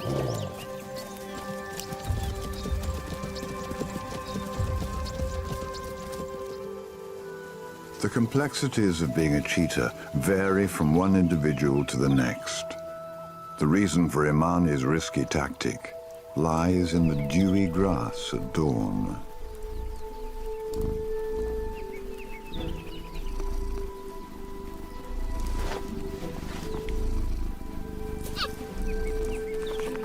Four new cubs are a good reason for her to be anxious. Cheetahs are the smallest of the big cats, the most fragile.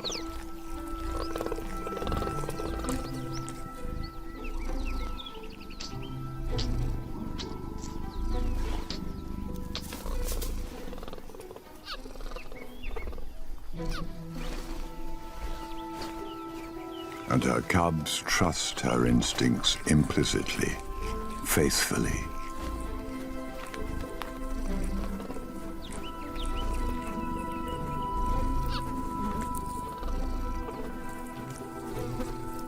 As soon as the cubs are fed to drowsiness, Imani makes her move.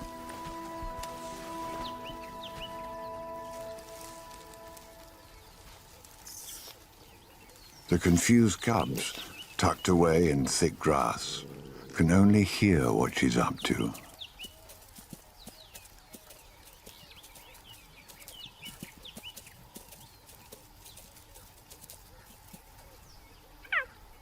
The quiet bleat, the bird-like chirp, tells them where to locate her. But from the start, one cub takes a different path.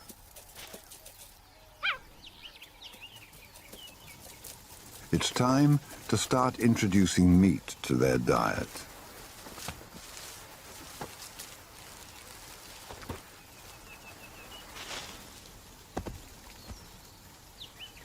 But something's wrong.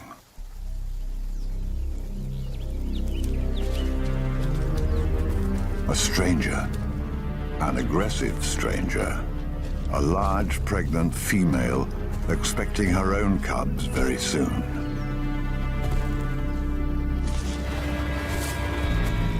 Now, Imani has to make the impossible choice, defend her kill or protect her cubs and get them out of the focus of those eyes filled with fire. Three of the cubs stand back in fear.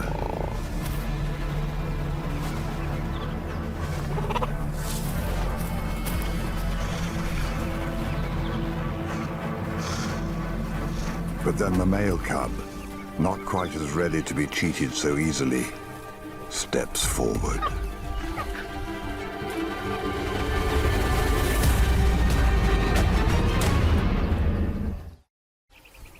The bold little male is not reading the stranger's body language.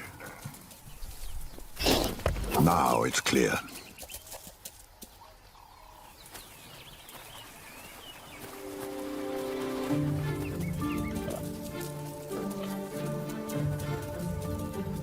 The young male brushes it off for the next adventure, pausing only briefly to harass Imani.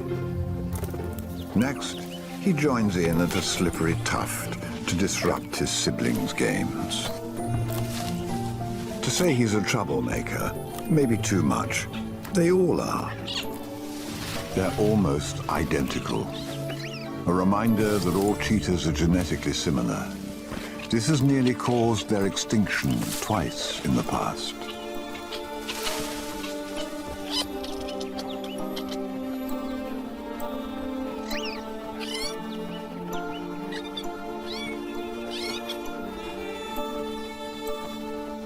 And her instinct is to keep on the move, away from the prying eyes and the gangs of males, especially the five brothers.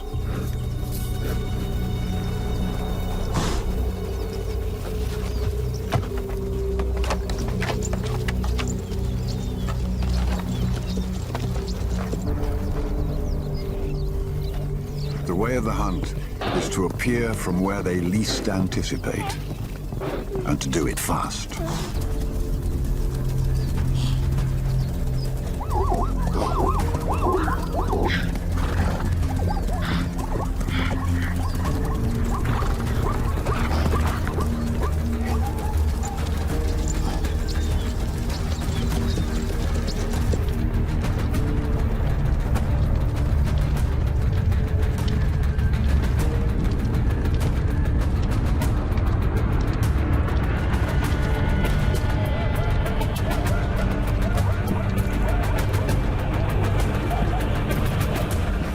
Expects the wind to come from 3 different directions at once,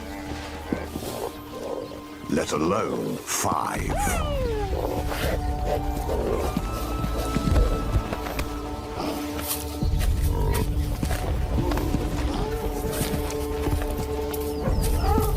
These brothers are not attacking like cheetah at all, but more like lions.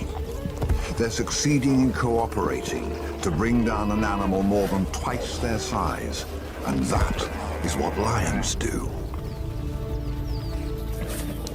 Usually, cheetahs are gentle killers, if there are such things, and normally feed peacefully, sharing. But more and more, the 5 males are abandoning their cheetah ways. This infighting will not serve them well. Cheetah coalitions must stay well bonded to succeed.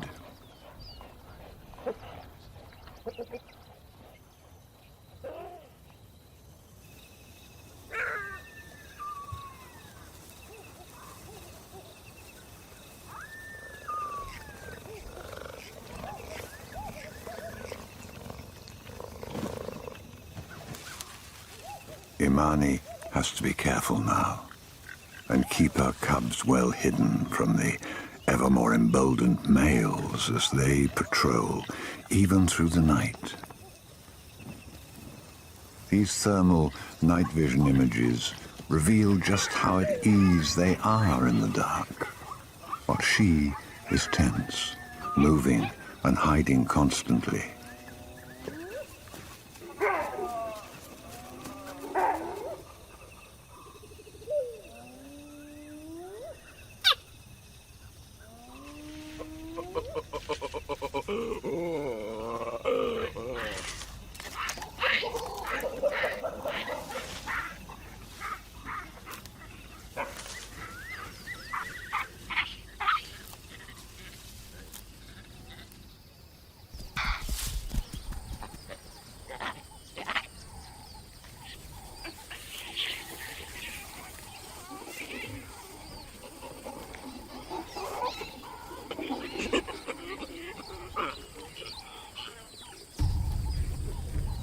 Daylight is her realm, her niche, and Imani has a short window in which to work it hard.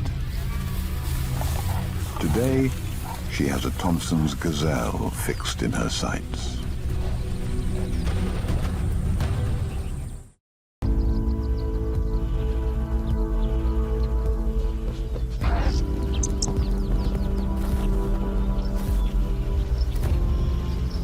Imani, in full flight, is the very picture of elegance.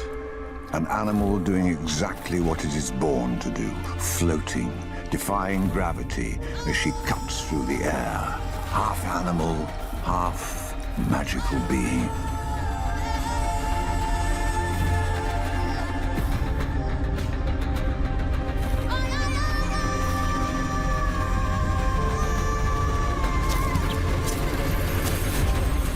Hunting Thompson's gazelle is a real risk, not just because of the sharp little horns, but because of the attention the hunt might attract.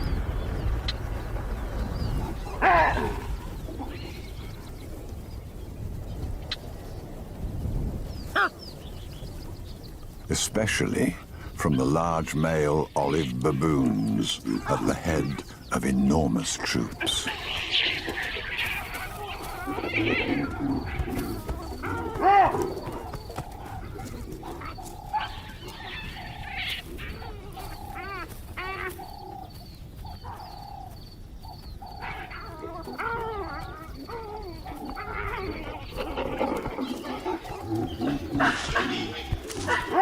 Each male is not much smaller than the cheetah itself, but collectively there is no contest. But the reason for their boldness is because these baboons are after a kill.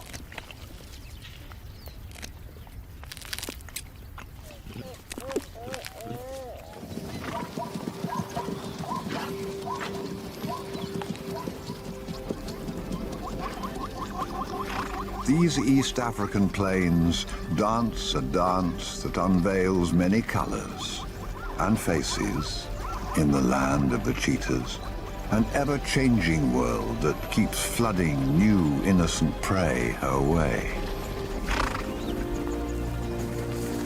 It keeps Imani on her toes.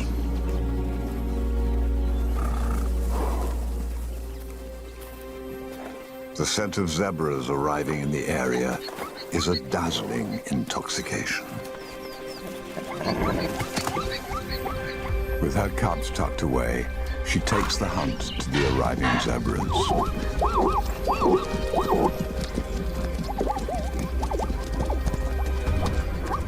Zebras have evolved to be a visual chaos. And in that chaos, Imani is suddenly not alone. The brothers are alongside her.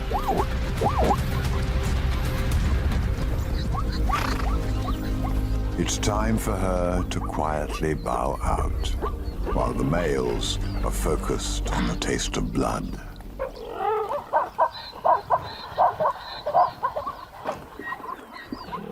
A kill is never secure for cheetahs. Even vultures can drive them off. But the males adopt the art of attacking first, the way of physical display. It buys them some time to gobble up as much as possible.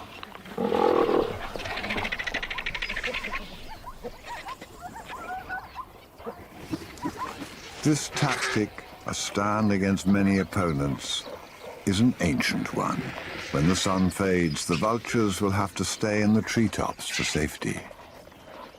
But if the males stay too long, other larger scavengers will emerge from the darkness.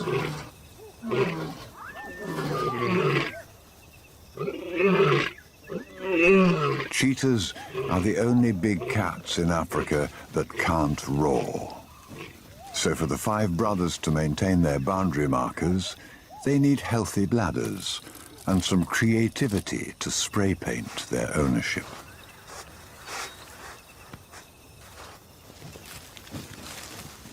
At one of these marking posts, they smell the fresh sign of Imani. It's probably the first indication of who the extra cheetah in the hunt was. And that alone requires some significant group urination therapy. You'd think with all this that they'd need to get to a waterhole to top up. But no. They're on a quest to find her, somewhere in their 30 square miles of territory.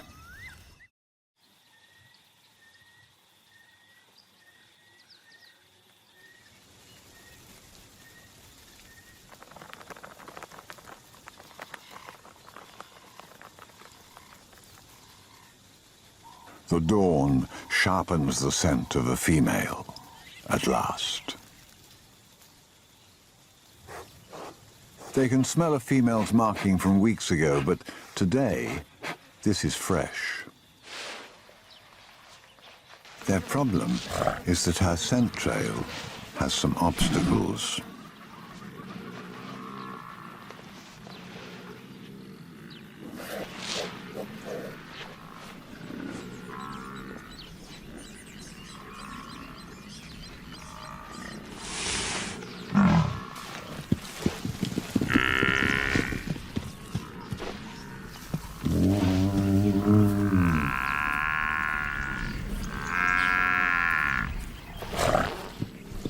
This tactic is a shadow dance, where you appear to attack with just enough leeway to escape, as you watch what your opponent is capable of. With the confidence of a matador, he knows his flight distance and the terrain, vital knowledge for any warrior. This butterfly-like lightness allows all cheetahs that air of superiority.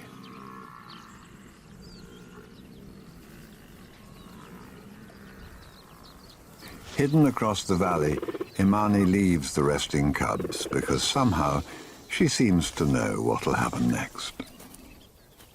There's a perfect climbing tree up ahead, and she needs to check it out.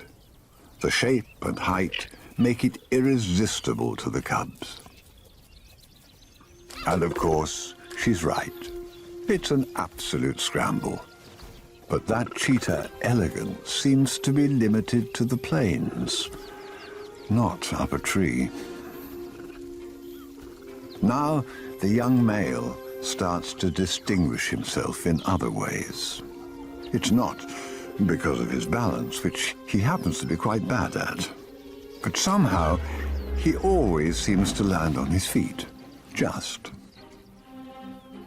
After each embarrassing episode, he seeks comfort at Imani's side. But today, that may be a big mistake. She's right next to the path being cut by the siafu, ants that can deliver fierce, stinging bites, and he is right in their path.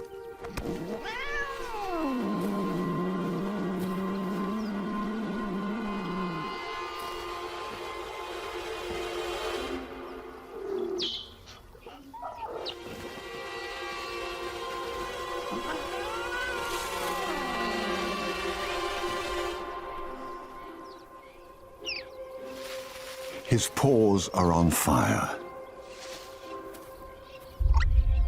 But there's a new danger on the horizon. The 5 males. When Imani bolts with her cub, it may be as a decoy to draw the males away from the much more vulnerable cubs in the trees. It sparks a cat-and-mouse game, and the chase is on. They have her cornered against a stream. Then, suddenly, the cub turns to face the attackers. The male's aggressive slap is met with unexpected defiance. And when Imani submits, it is only to give her cub an escape.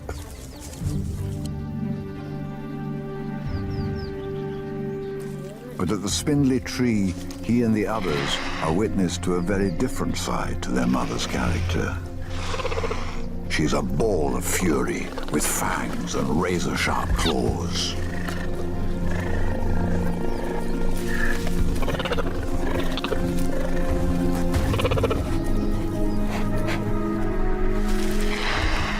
She's amped up the tension, and suddenly the males start turning on each other.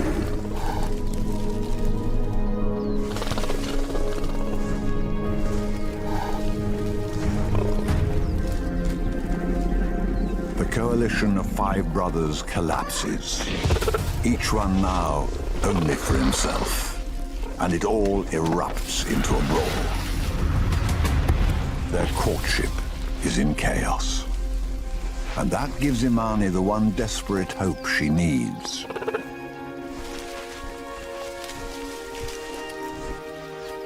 With the romance of the moment completely ruined, the bruised suitors agree that this was never going to be a match made in heaven. And they leave for distant pursuits, all together again.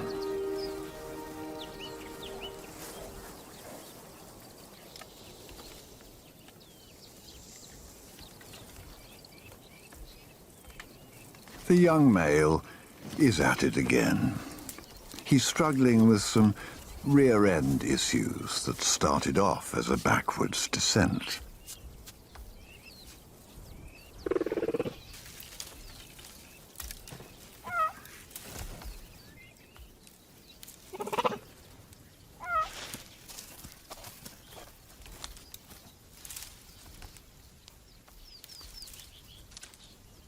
Her example is clear to all the others, and the small family is on the move again. But he still has his own particular, nuanced approach to getting out of trees.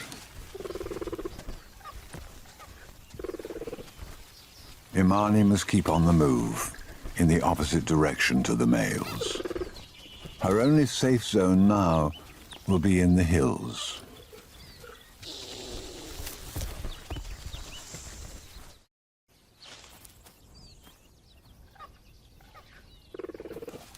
The cubs' lives are filled with explosive and energetic play, on and around their loving mother.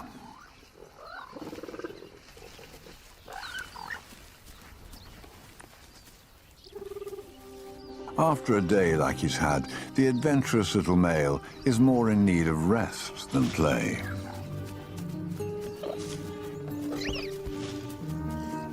For him, a more sedate day, or two, is just what he wants.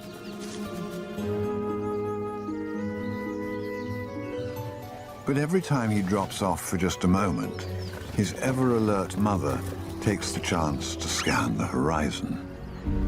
Her way is to be still and yet alert, to be at rest without resting. Every mirrored look is all about Imani's way, transferring to them to eventually become their way. His nap disturbed, he's attuned to her movements now, not distracted by his siblings.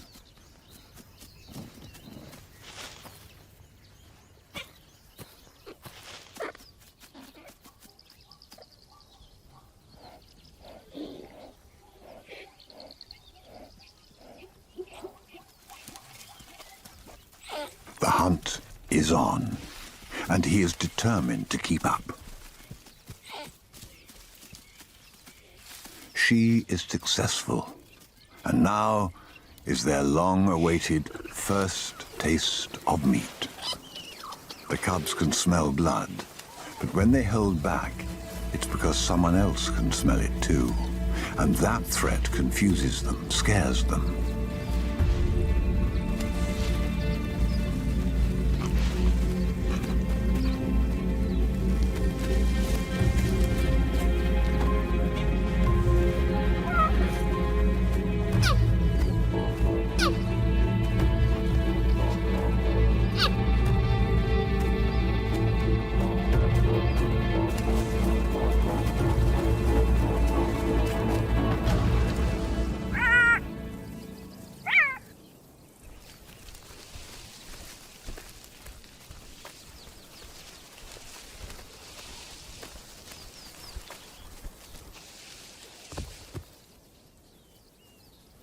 At first, the cubs are unsure what this is all about, what to do with it.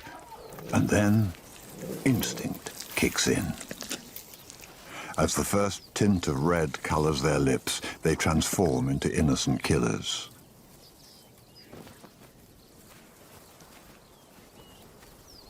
The young male stares down possible prey, feeling he can take on anything now.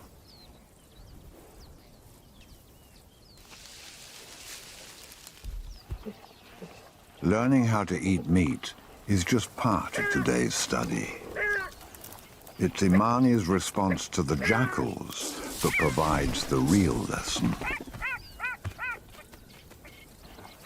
On the very next return of the jackals, the bold little male cub tries the technique out for size. It seems to work.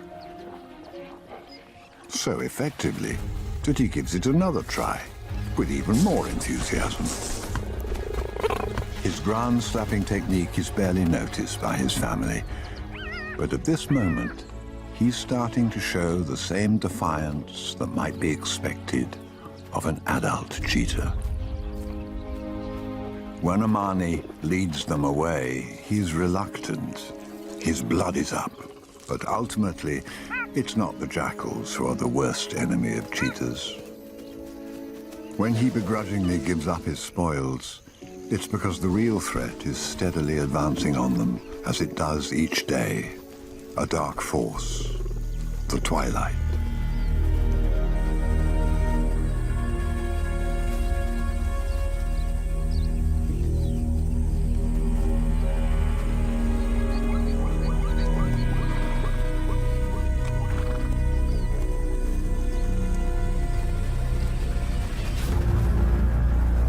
It's that bewitching hour for cheetahs,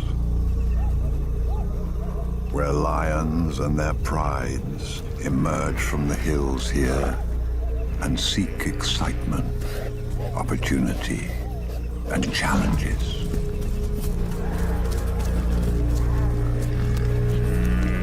These hellish nights just serve to highlight how difficult it is to be a cheetah, with lions to the left, male cheetahs never far behind her, and unknown threats ahead, all with growing cubs at her feet.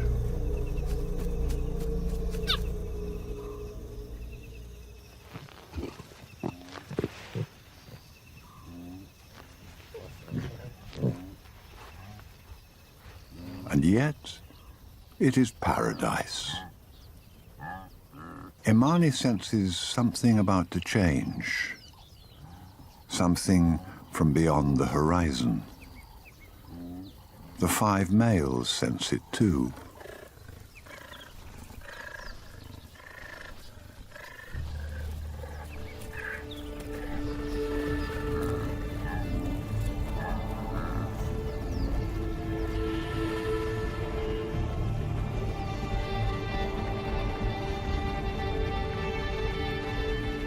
And when they finally materialize, they arrive in huge numbers. The problem for wildebeest on the move is that they are always heading forward into the unknown.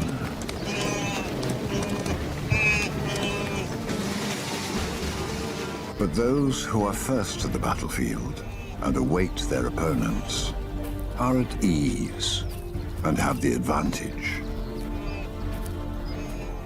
They are artists of deception, pretending to be benign, walking casually as if what lurks under their skins is not important.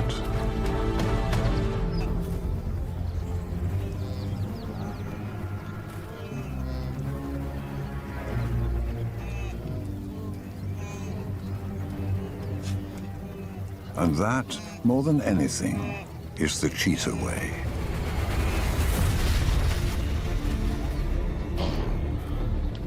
Unleashed at 70 miles an hour, this incredible speed leaves no room for mistakes.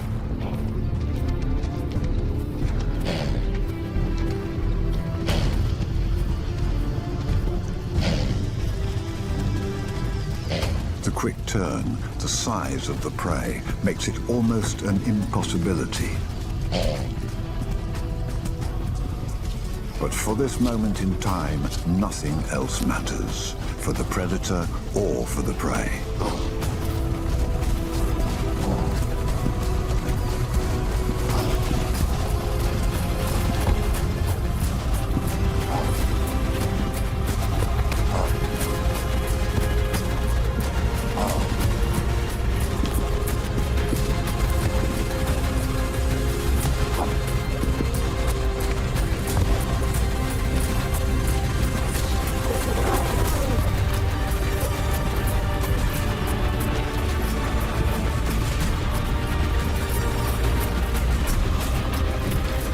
And now the brothers are working in unison, collaborating to win this immense battle.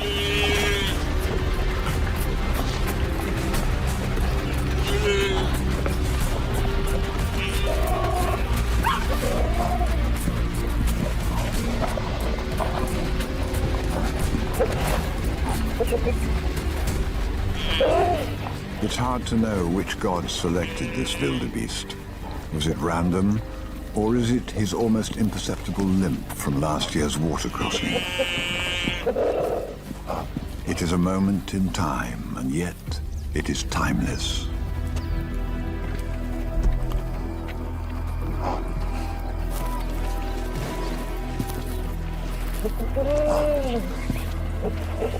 These epic battles for survival are the result of wave after wave of millions of wildebeest that pour into the waiting teeth of the just 7,000 cheetahs left on the planet.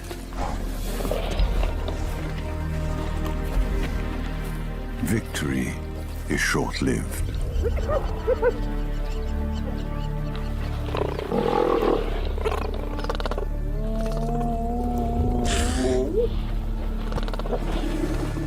Now, each takes turns in defending their meal, while the other four feed up, before the hyenas can get the true measure of their strength or weakness.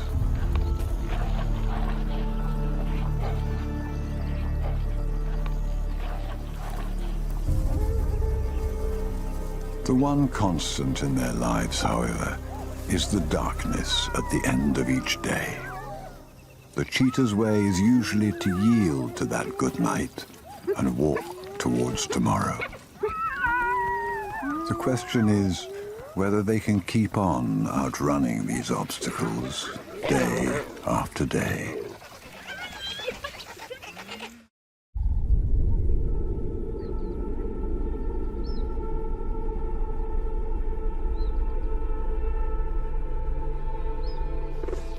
By the next season, Imani is still surviving, and success for her means bringing up at least some of her cubs. But she's lost one. One of the survivors is the curious young male. As he grows, he becomes even more intrigued by everything that moves. The secretary bird's display of an early summer courtship grabs his interest. To those engaged, it's a subtle and complex dance. But for the cubs, it's an irresistible curiosity. Still timid, they're as inquisitive as all young cats.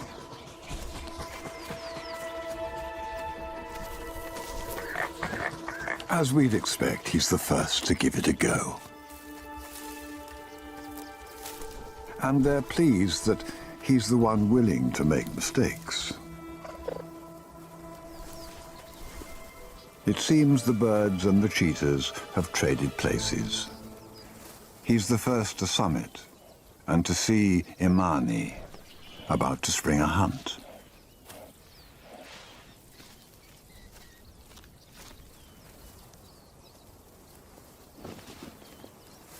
He and the other cubs have watched her do this dozens of times in the last few months. It's an enviable ability she has that they are yet to learn.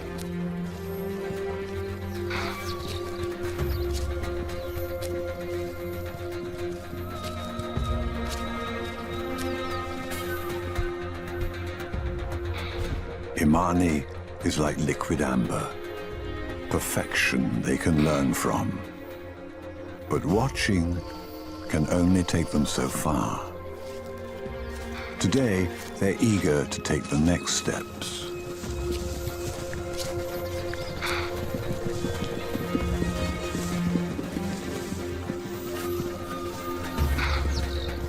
It's time to graduate from obedient pupils to participants. And her selection is designed for this perfectly. Live, but small prey. And right here, right now, the young male and his siblings learn their own way, the real way of the cheetahs they will become. Imani watches, but doesn't interfere. This is the single most important thing in the cubs' lives at this stage. If they can't kill to eat, they will simply starve. In time, as they grow, they will face 1,000 obstacles. Genetic bottlenecks aside, where they do thrive, so do lions. And it's those half-grown teenagers with playful energy that Imani must steer her cubs away from. But today, she does just the opposite. She leads them to the lions for a look, but stays just outside of their range. They're playing with fire. The odds of cheetah cubs surviving are less than 10%, and lions play a very large part in that.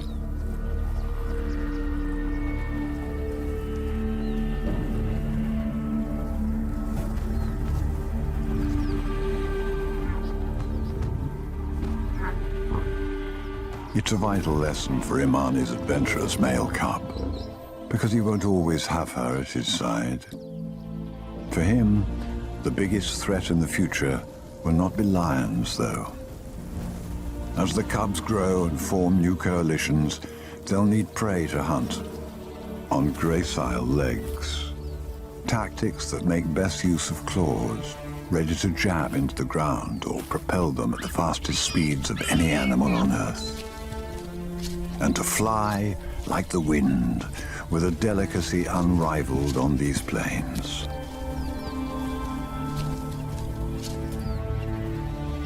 But most of all, they'll need space.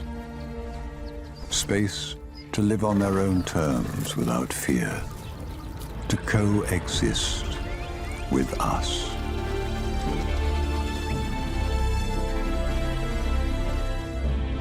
Without that, the young male's future, after he finally leaves his mother to find his own way, will be uncertain. And those dark tears on his face would be our collective tragedy. But that, let us hope, will not be our way.